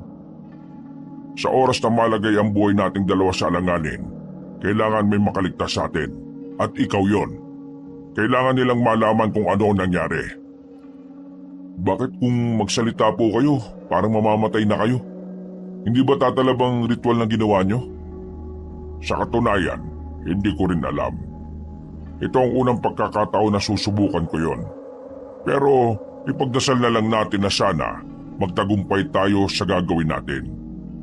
Kapag nangyari to, makukulong natin si Carlos at ang kailangan na lang natin gawin kapag ganon, hintay mahanap ni Agiluz ang espada na papaslang sa kanya. Tumungon na lamang ang binata. Mga ilang sandali pa, napatingin na si Mang Maximo sa labas. Naramdaman na kasi nito ang presensya ng mga aswang. Sa pagkakataong ito, ay tumayo na sila at pumwesto na sa tapat ng bahay. Hindi nagtagal, nagpakita na nga ang mga nilalang. At kasama nga nito ang binatang si Carlos, ang kasalukuyang namumuno sa mga aswang. Ang aswang na may pakana ng pag-ubos ng angkan ni Agiluz. Sinasabi ko na nga ba at darating ka sa gabing ito, Carlos. Huwag mong banggitin ang pangalan na para bang magkakilala tayo. Wala akong panahon makipagkaibigan sa mga kagaya mo. Alam ko naman na, kaya ka lang naman nandito para kunin ang bata. Sandaling tumingin si Mang Maximo sa loob, habang si Jose naman, mahigpit na rin ang hawak sa katana. kahit medyo namamasan na rin ang kanyang palad dahil sa kaba. Ibigay niyo sa akin si Agilos. Wala kayong kinalaman dito. Away ito ng mga aswang. Hindi mo ako malilinlang, Carlos. Una pa lang, alam ko na kung bakit gusto mong paslangin ang bata. Kasi siya lang ang natitirang kalaban mo na pwedeng makagamit ng espada.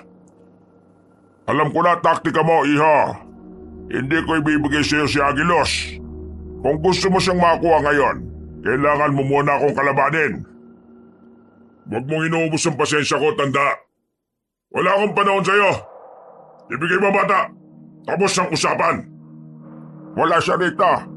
Pero alam ko kung nasaan. Huwag ka na magkaila. Naamoy ko na ang laman at dugo niya sa loob. Ibigay mo sa akin ang bata. Kung hindi, papaslangin ko ang kasama mong yan. Tinuro ni Carlos si Jose. Mas lalo namang kinilabutan ng binata. Pakiramdam niya, magiging pabigat lang siya kay Mang Maximo. Pero hindi siya nagpakita ng kahit na anong takot. Sinabayan na lamang niya ang pakikipag-asara ni Mang Maximo. Hindi mo kami madadaan sa sigaw. Kung may gusto kang kunin, dapat mong paghirapan. Ganun ang patakaran sa buhay ng mga tao. Kung wala kayong ganung patakaran, kawawa ka naman. Huwag kang magpanggap na matapang ka. Ramdam na ramdam ko ang takot mo. Pero mas maiihi ka sa takot kapag lumapit na ako dyan. Nang makita nilang hahakbang na papasok ng bakuran ng binatang si Carlos, naging seryoso na ang dalawa. Alam nilang sa paglapit ni Carlos, unti-unti nang mangyayari ang binabalak nila. Paghakbang ni Carlos sa loob, nung una ay wala namang nangyari. Pero nang makadalawang hakbang na ito, bigla na lamang itong napatigil. Gumewang ito sandali. Napahawak ito sa ulo. Anong nangyayari sa akin? Nasa ilalim ka ng isang mahika na ginawa ko lang talaga para sa'yo. Wala ka lang kawala, Carlos! May kung anong bagay na kinuha si Mang Maximo. Isa itong maliit na punyal na kailangang itara kay Carlos para tuluyan na yung mawala sa ulirat. Nang makalapit ang matandang lalaki, bigla na lamang sumilay ang nakakalokong ngiti sa mukha ni Carlos. Walang ano-ano, bigla na lamang nitong sinipa si Mang Maximo. Tumansik ito pabalik sa harapan ni Jose. Tumawa ng malakas si Carlos. Para na itong nabubuang. Habang si Maximo naman ay hindi makapaniwala sa nangyari. Buong akala niya kasi, umaayon sa plano niya ang lahat. Pero hindi pala ito ang magiging resulta. Ano akala mo sa akin? Tanga? Akala mo ba hindi ko alam na may mga pautot kang nilagay dito sa bakuran na ito? Lumang tugtugin ito para sa akin, tanda. Pero huwag kang mag-alala. Para naman hindi ka malungkot. Gusto kong sabihin sa iyo na tumalab naman sa akin ang ginawa mo. Ang kaso nga lang, hindi naman siya umubra. Jose, takbo! Ha? Sabi ko, balis ka na! Tatakbo na sana si Jose ng mga sandaling yon, pero bigla na lamang nakalapit sa kanya si Carlos. Hinawakan siya ni Carlos sa balikat. Pinisilyo ng madiin.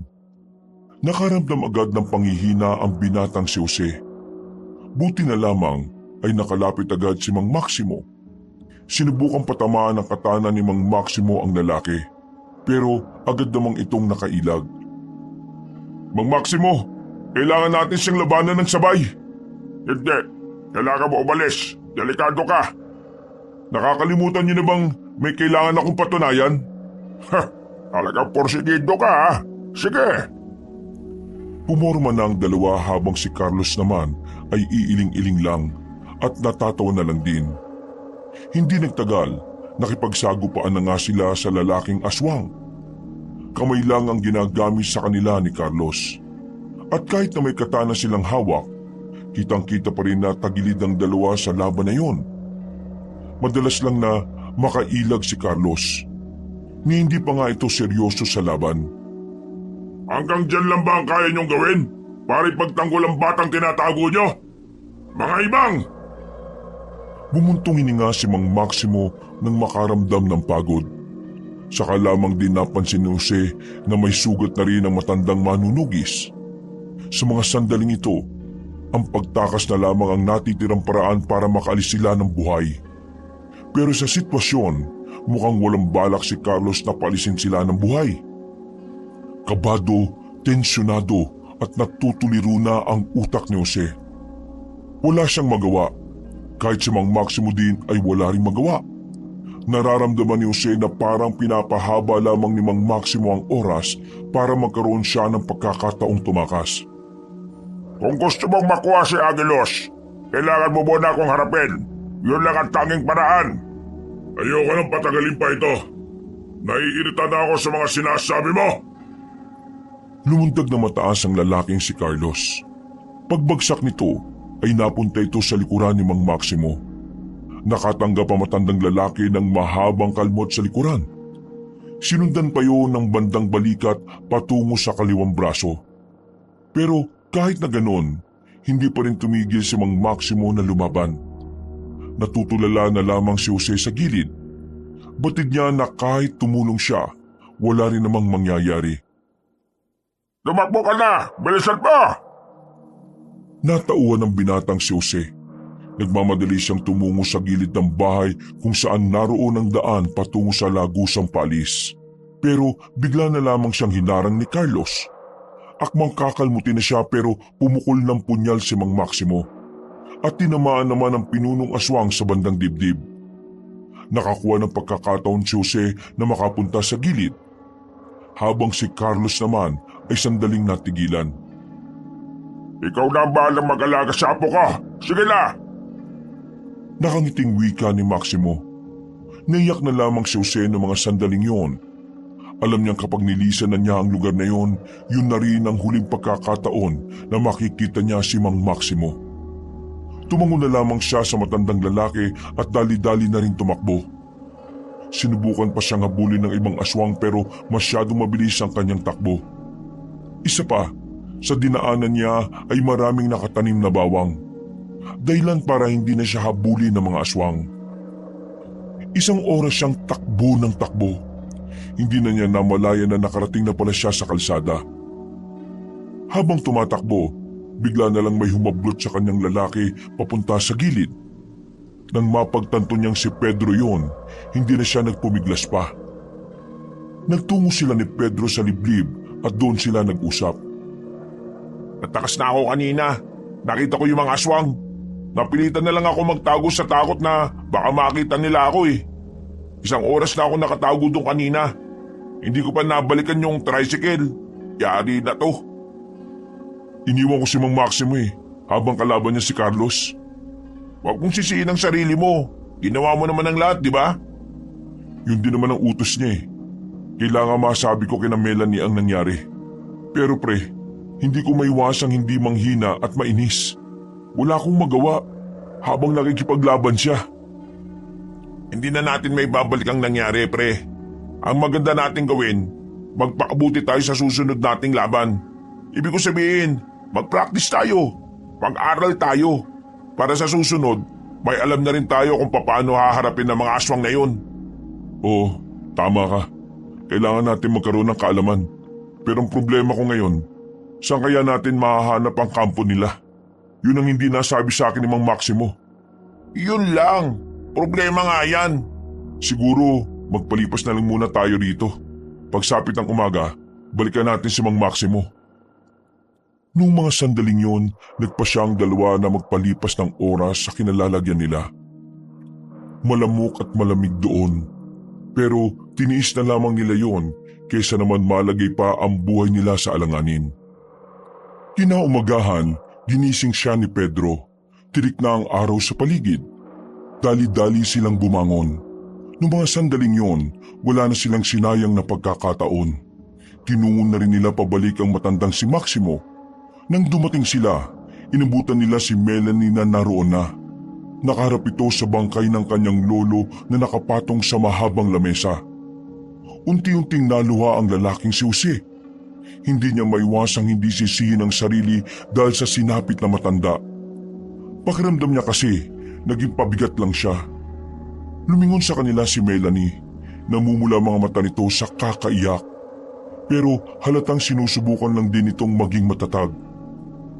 Hindi mo kailangan sisihin ang sarili mo. Alam kong sinunod mo lang ang inuutos niya sa'yo. Namatay si Lolo para sa atin, kaya hindi dapat tayo malungkot. Lihim na humanga ang lalaking si Jose dahil sa pinapakitang katapangan ni Melanie. Hindi niya inakala na kakayanin itong maging kalmado kahit kitang-kita naman nila ang brutal na sinapit ni Mang Maximo. Maya-maya pa, binuhat na rin ni Jose ang katawan ni Mang Maximo at nagsimula na rin silang maglakad. Dinala nila yon sa kampo ng mga manunugis. Doon, dinasala ng matanda at saka inilibing sa harap mismo ng kampo. Marami ang nalungkot sa pagkawala ng kanilang tinuturing na leader. At dahil wala na nga si Mang Maximo, sa puntong yon si Melanie na ang idiniklarang bagong pinuno ng samahan. Maganda tayo sa susunod na laban. Bigyan natin ng saysay ang pagkawala ni Lolo. Sumang-ayon naman sa babae ang mga kasamahan nila. Pagsapit ng kinagabihan, pinagpahinga na muna sila sa malalaking tent. Nakatulala lamang si Jose sa gilid. Nilapitan naman siya ni Aling Luz. Hindi ka pa kumakain, Apo? Wala po akong ganang kumain, La. Naiintindihan kita, Apo. Pero alam mo, sa mundo namin, ganito talaga ang nangyayari noong araw. May mawawala, may biglang mamamatay. Iiyak kami, pero kailangan naming makausad kaagad.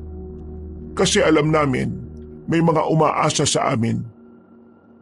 Sa akin, wala namang umaasa eh. Wala naman kasi akong magawa eh. Wala kang mapapala kung titingnan mo lang sa mababang paraan ng sarili mo. Kung gusto mong may magawa ka, magsikap ka. Tutal nandito ka na rin naman. Di kailangan mong makisabay sa mga nag-iinsayo. Yun naman ang susi para may magawa ka. Kung talagang yun ang makakapagpagaan ng kalooban mo. La, gusto kong maging manunugis.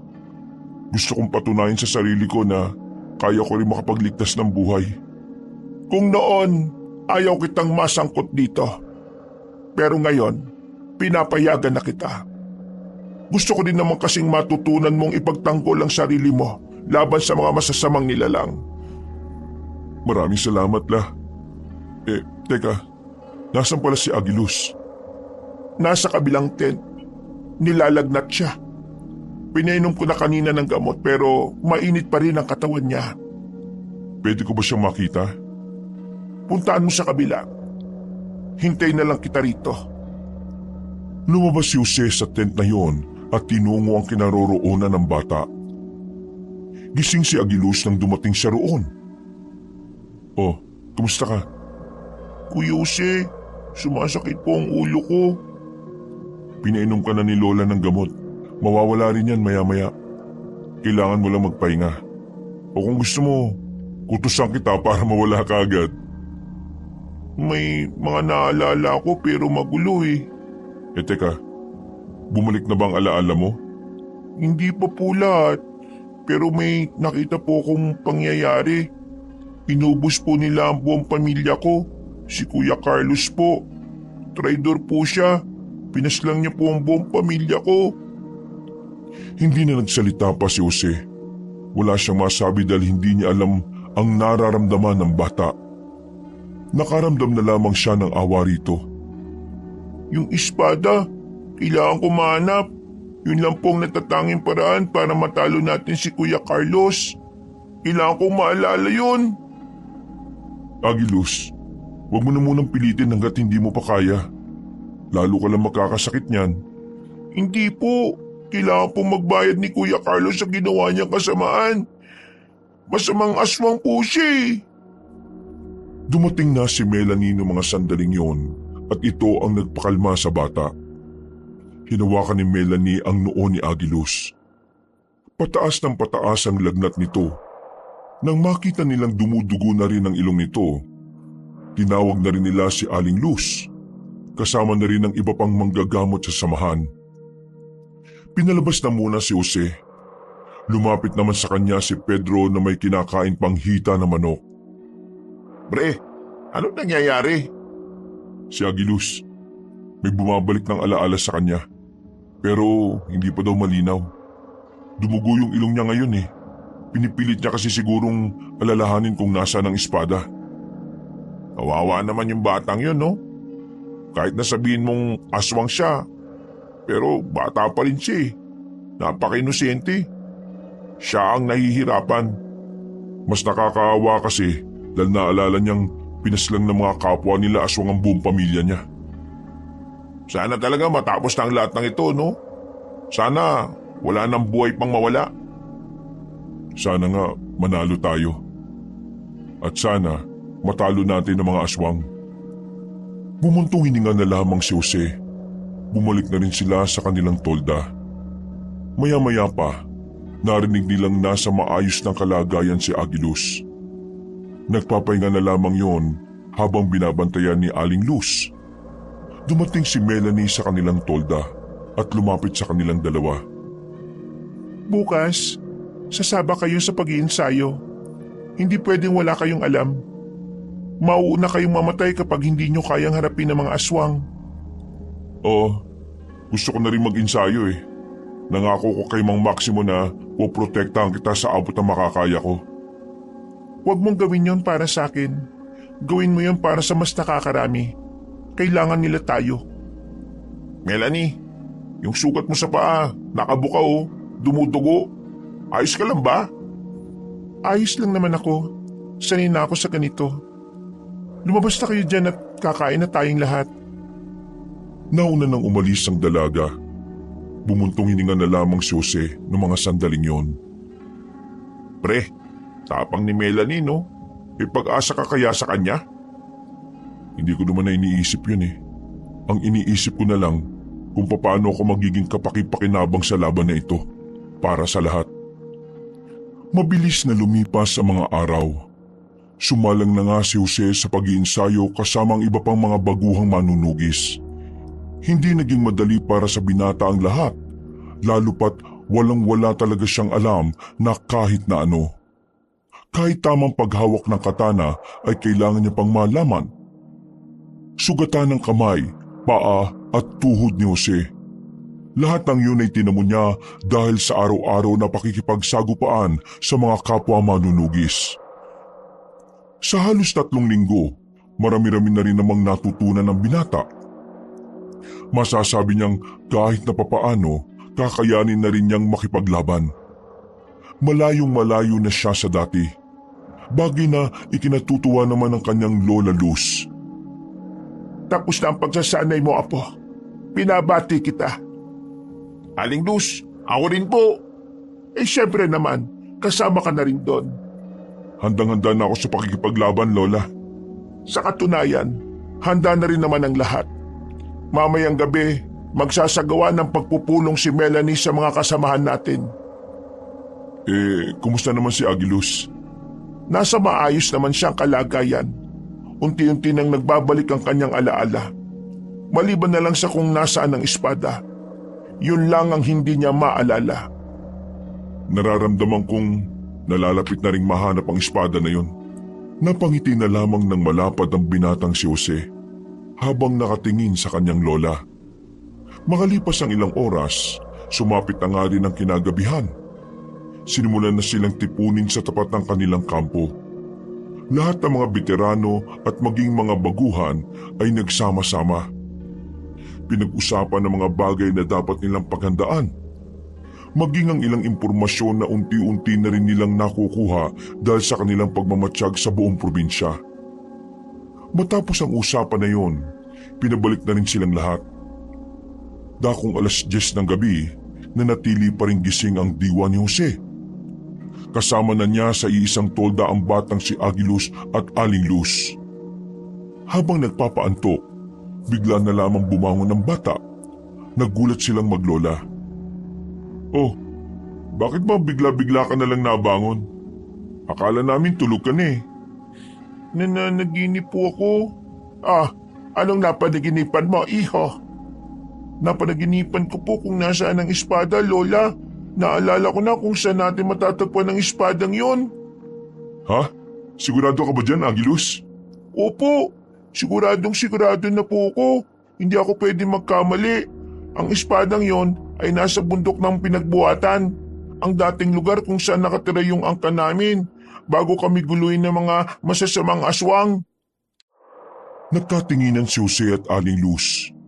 Nasa mga tingin ng dalawa ang pag-asang matatalo na nga nila ang kalaban nilang si Carlos. Kinabukasan, agad na kinausap ni Jose ang babaeng si Melanie. Nang malaman ng babae ang tungkol sa espada, agad nilang hinanda ang lahat ng miyembro para maglakbay. Malayo-layo na rin kasi ang bundok ng pinagbuhatan. Sa tansya nila, aabutin sila ng maghapon doon. Naging mapayapa naman ang paglalakbay nila ng magdamag. Bandang 5:00 na ng hapon, natanaw na rin nila ang sinasabing bundok ng bata. Sa likuran ng bundok na yan, nariyan ang dating baryo namin. Nariyan ang espada ng angkan namin na makakapas lang kay Carlos. Bilisan na natin sa paglalakad. Pero huwag kayong maging kampante. Maging alerto kayo. Pre, ano ba itsura ng espada? Ewan ko. Wala nga akong ideya dun eh. Paano kung may mga nag-aabang na palang aswang doon? Hindi na nakapagsalita pa si Jose. Napaisip din siya sa sinabi ng kanyang kaibigan. Yung kasi ang tingin ni Jose na hindi napagandaan ng mga kasama niya. Ipinagdasal na lang niya na sana ay walang mangyaring masama. Madilim na ang paligid na makarating na rin sila sa likuran ng bundok. Dinatnan nga nila ang isang baryo na abandonado. Makikita sa mga kalumaan ng bahay ang mga maitim na kasaysayan na naiguhit sa lugar na yon.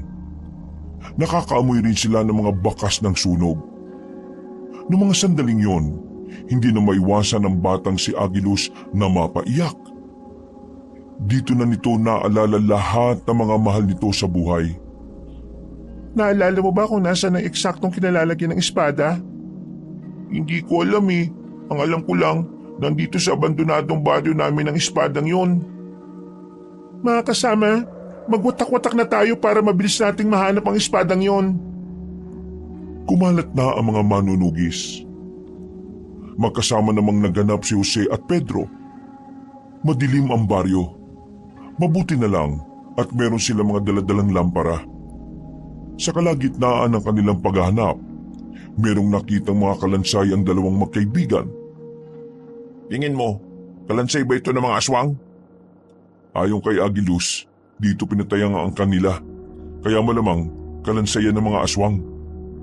Napatigil ang dalawa nang may marinig silang parang may nakatapak ng tuyong dahon sa gilid. Nang tutukan nila ng lamparang parting yon, ay wala naman silang nakitang naroon. Nakaramdam na ng kakaiba si Jose. Hindi siya naging kampante, kaya naman pinahawak niya kay Pedro ang lampara at marahan siyang naglakad patungo roon. Pre, anong gagawin mo? Diyan ka lang. Nang humakbang pa ng isang beses si Jose, bigla na lamang may lumabas na aswang sa likuran ng bahay. Lumundag ito palapit kay Jose. Umibabaw ito agad sa kanya.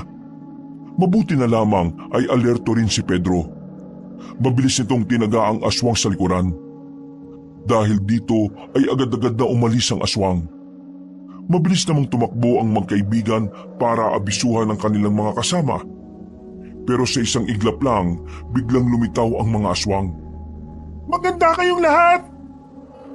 Nang magsimula na ang kaguluhan, bigla na lamang nawala roon ang batang si Agilus. Hahanapin sana yun ni Jose pero hindi na siya makaalis sa pwesto niya nang atakihin na sila ng mga aswang. Nakipagsabayan ng dalawang binata. Sa pakikipaglaban nila, hindi nila namalaya na napalapit na rin pala sila sa matandang si Luz. Nakita niyo ba ang bata? Bigla na lang siyang nawala sa tabi ko. Hindi ko nga rin makita eh. Pambira naman oh. Kung kailan gumulo, saka nawala. Hindi bale.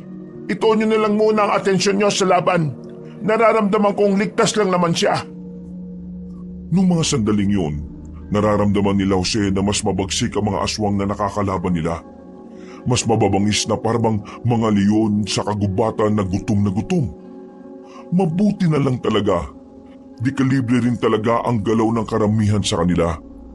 Kaya kahit na papaano, kinakaya nilang tapatan ng mga yun. Natigil sandali ang kanilang labanan nang tumalon ng mga aswang sa mga puno at bubungan. dumating bigla ang binatang si Carlos. Nanlilisik na ang mga mata nitong nakatingin sa kanila. At kahit na wala pa itong ginagawa, nararamdaman ng kakaibang presensya nito. Bagay na nagdudulot sa kanila ng matinding kilabot at kaba. Nagtitindigan ang balahibo ni Jose, pero kahit na ganoon, pinipilit na lamang niyang lakasan ang kanyang loob. Tamang-tama lang pala ang dating ko rito eh.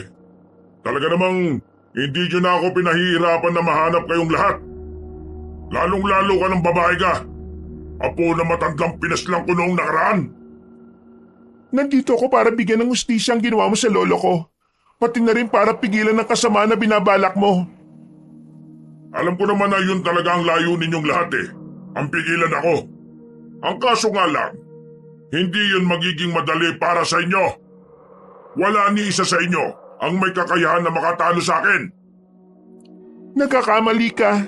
Dahil sa oras na makita na namin ang espadang papatay sa'yo, siguradong mabubura ka na sa mundong ito. Espadang papatay sa akin? Kahit na alam nyo namang nandito lang ang espadang yon, hindi nyo pa rin alam kung nasaan ang eksaktong lokasyon?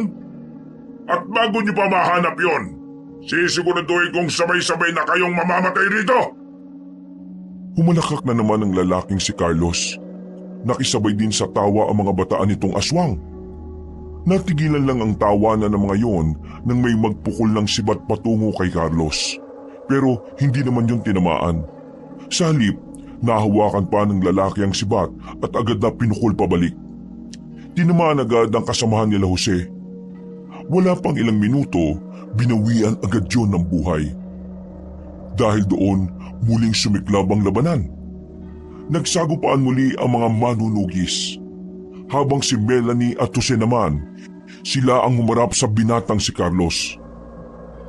Seryoso ba nakikita ko?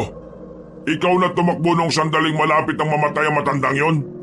Haharap ka sa akin ngayon? Ibang tao na kaharap mo ngayon, kaya huwag ka nang dumaldal. Kung talaga mabangis ka, umatake ka at huwag ka nang maingay pa. Lumayas ka sa harap ko. Hindi ikaw ang gusto ko makalaban. Itong babaeng ito. Siya lang ang nakikita ko makakapagbigay ng magandang laban sa akin. Huwag mo akong malitin! Jose! Bigla na lamang tumakbo si Jose patungo kay Carlos. Makilang ulit niyang itong pinagtatataga ng katana. Pero dahil nga likas na mabilis ang kalaban nila, hindi niya agad yun tinamaan. Sinubukan naman ni Carlos na dakmain ang kamay niya. Pero dahil doon, nakakuha lang ng tamang pagkakataon si Jose para makatama. Winasiwas niya agad ang kanyang sandata habang hawak ni Carlos ang kanyang kaliwang kamay. Tinamaan niya si Carlos sa tagiliran. Dahilan para mabitiwan siya nito. Umangin ng malakas ang lalaking aswang. Galit na galit ito dahil naisahan siya ni Jose. Hindi pa man nakaka-recover ang pinuno ng mga aswang, agad din namang umatake ang babaeng si Melanie. Wala itong sinayang na pagkakataon. Agad niyang sinaksak ang lalaking si Carlos gamit ang isang punyal. Pero kahit na ganoon, tila wala naman itong naging epekto sa lalaki. Mas lalo lamang itong nagalit. Talagang sinasagad niyo ang pasensya ko, ha? Mabilis na umatake si Carlos. Tinamaan nito si Melanie sa balikat. Agad na umagos ang dugo ng babae. Pero hindi nito ininda ang sugat nun. Sa halip, mas lalo pang nagkaroon ng dahilan si Melanie para lumaban. Si Melanie naman ang sumugod. Sinabayan din naman ito ni Jose. Pero sa kasamaang palad, sadyang mabilis at malakas na sa puntong ito ang lalaking si Carlos. Sa halip na matamaan nila ang pinunong aswang, hindi yun nangyari. Nakailag si Carlos at kinalmot nito si Jose. Pinansalag ni Jose ang kanyang braso. Dumugo agad ang braso ng binata. Pero hindi pa lumilipas ang ilang segundo, kinalmot siya ulit. Ang kaso nga lang, humarang si Melanie. Ang dalaga naman ang tinamaan naman sa likuran. Pero sinamantala ni Jose ang pagkakataong yon. Mabilis niyang tinarak ang hawak na katana sa pinunong aswang. Binaon niya yon sa kaliwang dibdib. Pero kahit tinamaan na nito ang puso ni Carlos, wala pa rin nangyari. Hinugot lang ni Carlos ang katana. Tumawa lang to ng tumawa. Immortal yata ang siraulong to eh. Hanggat hindi ang espadang hinahanap nyo ang gagamitin nyo, hindi ako mamamatay. Sa madaling sabi, walang ibang paraan para matalo nyo ako ngayong gabi. Nagkatinginan si Jose at Melanie. Nasa mga tingin na yun ng pagpapahiwatig na maaaring isa sa kanila ang mamatay. Pero sabay silang napatango. Wala ni isa sa kanila ang nagpapakita ng kahit na anong pag-aalinlangan sa laban. Jose! Jose! Napasigaw ang dalaga nang muling lumapit ang kanilang kalaban. Nahawakan ni Carlos si Jose sa dibdib. At bagyang ibinaon ang matutulis nitong kuko. Buti na lamang ay agad na nakalayo ang binata. Hingal na hingal ito.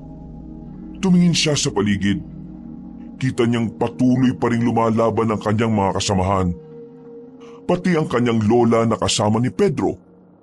Ginagawa pa rin ang makakaya para lamang matalo ang kanilang kalaban. Huminga siya ng malalim.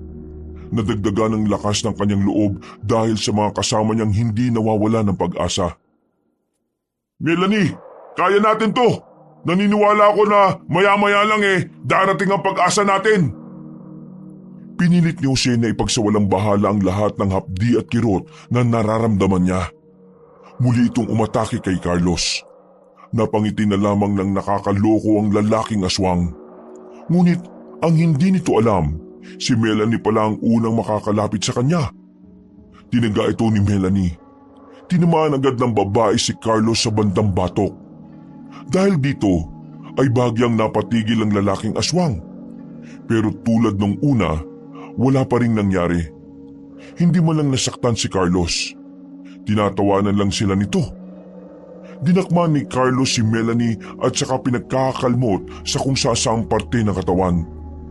Sinipa pa ito kaya tumama ang dalaga sa sementadong bahay. Si Jose na lamang ang nananatiling tong kalaban na nakatindig. Nang umatake ang binata, nakailag si Carlos. Sa halip, hinawakan nito ang hita ni Jose at saka ibinao ng mahaba at matutulis na kuko. Sigaw ng sigaw sa sakit ang binata. Hindi pa nakontento si Carlos. Kinagat pa nito sa binti si Jose. Pagkatapos, sinikmuraan ng malakas. Tatapusin na sana ni Carlos si Jose nang biglang nakabangon pa rin si Melanie. Buong pagsisikap itong lumapit. Pero bago niya pa mapatama ang hawak-hawak na katana, ay nahawakan na siya nito sa liig. Pinilit ni Jose na makagapang palapit kay Carlos. Kumapit siya sa paa ng lalaki. Tinarak niya ang hawak na katana sa paa nito. Dahil dito, nabitiwan ni Carlos si Melanie. Pero siya naman ang pinagbalingan at pinagsusuntok siya sa sikmura. Hanggang sa sumuka na siya ng dugo. Ang tigas ng ulo mo!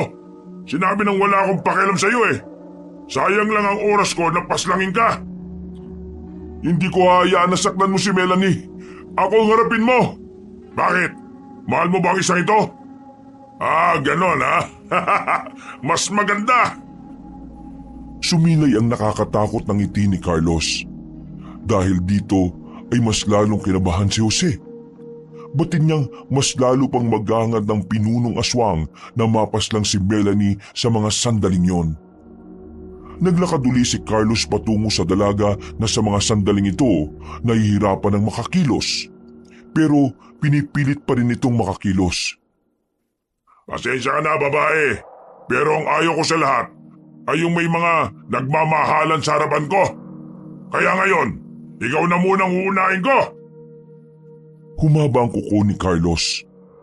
Nasa aktong gigilitan na nito sa liig ang dalaga nang biglang may nakita silang malakas na liwanag na nagmumula sa likuran ng mga puno. Napatigil ang lahat. Wala silang ideya kung ano yon. Maging ang pinunong aswang na si Carlos ay hindi rin alam kung ano ang nangyayari. Mga ilang sandali lang, nagulat ang mga aswang nang biglang lumundag patungo sa labanan ang batang si Agilus. Hawak-hawak na nito ang espada na hindi naman kalakihan. Hindi ito pwede! Nandito na ako para pigilan ang kasamaan mo, Kuya Carlos! Napangiti na lamang si Jose at Melanie at sa mga sandaling yun ay tila nagkaroon na ng maliwanag na pag-asa ang mga manunugis. Bagay na mas lalong nagbigay sa kanila ng lakas ng loob at mataas na moral. Muling nagpatuloy ang labanan at kitang-kita ang pagiging determinado ng mga manunugis. Ito ang naging dahilan para unti-unting maubos ang mga aswang. Samantala, hindi naman nagsayang ng oras ang batang si Agilus. Nagpalit na rin ito ng anyo bilang aswang. Agad na nakipaglaban ang bata kay Carlos. Malakas pa rin naman si Carlos pero dahil sa pagkabahala, wala itong ibang nagawa kundi ang ilaga ng bawat hagupit ng mahiwagang espada. Sinasabi ko na nga ba at darating din ang pag-asa natin. Sa wakas, akala ko sabay na tayong haharap kay San Pedro Hindi, sa pari tayo haharap. Nagsalubong na lamang ang kilay ni Melanie, pero agad nilang itinuon ang kanilang atensyon sa laban ng bata at ng pinuno ng mga aswang. Mahahalata ang pagiging tensyonado sa itsura ng lalaking si Carlos, habang ang batang si Agilus naman ay sigilang sa paglusob. Walang yang batang to Visit talaga! Pagtalon ni Carlos sa bubungan ay agad na nakasunod ang batang si Agilus. Sa hindi niya inaasahan, nakaamba na pala ang hawak nitong espada. Hindi na nakailag pa si Carlos. Tinamaan ito sa kamay. Naputol ang kaliwang kamay niya ng ganun na lamang kadali. At ang mas masaklap pa, ramdam na ramdam ni Carlos ang sakit at hapdi. Hindi na ito gaya ng mga galos na nagawa ni Jose at Melanie. Napadistansya ang lalaki. Hingal na hingal ito dulot ang pagkaputol ng kamay nito. Pero hindi pa nakontento ang bata. Lumusob pa ito ng lumusob. Walang ibang magawa si Carlos kundi umilag lang. Ginagalit mo talaga akong bata ka Pwes, ilalabas ko na ngayon ang tunay na lakas ko. Matitikman mo na to ngayon. Magpapalit pa sana ng anyo ang lalaki pero agad siyang nilapitan ni Agilus. Muli siya nitong tinaga. At sa pagkakataon naman ito, tinamaan si Carlos sa balikat. Laylay na ang kaliwang balikat niya. Mabagal na rin ang kilos nito. Medyo umikot na rin ang paningin pero pinipilit na lamang makatindig. Ngayon mo pagbabayaran ng ginawa mo sa pamilya ko, Kuya Carlos. Tatapusin na kita gamit itong mahiwagang espada ng aming angkan. Tingin mo papayag ako matalo ng isang bubwit na kagaya mo? Managinip ka ng gising! Hindi ikaw ang magdidesisyon kung kailan ka matatapos. Kahit pumayag ka o hindi, matatapos ka ngayon, Kuya Carlos! Umangil si Carlos pero mahina na ang angil nito. Parang nawala na rin ang angas sa katawan ng lalaki. Muling pumorma ang bata. Pumikit ito sandali. Habang si Carlos naman, pinaghahandaan ng muling pag-atake ng bata. Pagdilat ni Agilus, tumalon ito ng mataas. Nagawa pang makailag ni Carlos nang bumalik ito. Pero hindi siya tinatantanan ni Agilus hanggang sa... Tapos ka na ngayon, Kuya Carlos! Hindi na nakaiwas pa ang pinuno ng mga aswang. Nanlalaki ang mga mata nito nang maramdaman ng espada na nakatarak na sa katawan. Tumagos pa ito hanggang sa likod. Sumuka ng dugo si Carlos. Nang hugutin na ng bata ang espada, tuluyan ng bumagsak ang lalaki. Mabilis ang paghinga nito habang bumubuga ng dugo. Kung saan ka man mapunta, sana hindi ka na bumalik dito sa mundo, Kuya Carlos. Nanlilisik ang mga mata ni Carlos bago ito tuluyang malagutan ng hininga. Nang matalo ng bata ang pinuno, unti-unti na ring nagapi ang mga aswang. Nakamit na rin nila sa wakas ang tagumpay. Bumalik sila sa kampo. Ang mga sugutan nilang mga kasamahan ay agad na inasikaso ng mga manggagamot. Habang si Jose at Melanie naman ay agad ding binigyan ng paunang lunas. Makalipas lang ang ilang araw, nakarecover na silang lahat. Nakabalik na sila sa kanilang baryo. Nakahinga na rin ng maluwag dahil naagapan nilang madamay ang mga residente. Samantala, sa mismong araw ng kanilang pagbalik ay hinuli rin ng mga pulis si Konsehal Openg. Hindi dahil sa mga alaga nitong aswang, kundi dahil sa iba pa nitong kaso na naungkat. Kagaya na lamang ng pagiging sangkot sa bentahan ng illegal na droga, pagpatol sa mas batang babae at sa pagtatayo ng iligal na sugalan sa bayan. Napapailing na lamang si Jose, pero masaya na rin siya dahil nabawasan na rin ang mga siraulong politiko ng kanilang probinsya. Mula nang makamit nila ang kapayapaan, namuhay na si Aguilos kasama nila. Itinuring nila itong pamilya dahil wala na ring uuwian ng bata. Samantala, si Pedro naman, naisauli na rin ang tricycle na ginamit niya. Galit na galit sa kanya ang may-ari. Kaya hindi na lang din niya yun siningil. Si Jose at Melanie naman, patuloy lang ang magandang samahan nila. Sa katunayan, nanliligaw na nga ang binata sa dalaga. Ngayon, dalawa na ang aking apo. Mas masaya na ang pamilyang ito. Ako po ba, hindi kasali? May sarili ka namang lola eh. Nagtawanan na lamang sila nung hapon. Sama-sama silang kumain sa bakuran at pinagsaluhan ng masasayang sandaling yon. Wala na ang mga aswang. Wala na ang kaguluhan. Kaya naman, sabik na si Jose na tahakin ang bagong kabanata ng kanilang buhay. Kasama ang mga bagong miyembro ng kanilang pamilya. Wakas,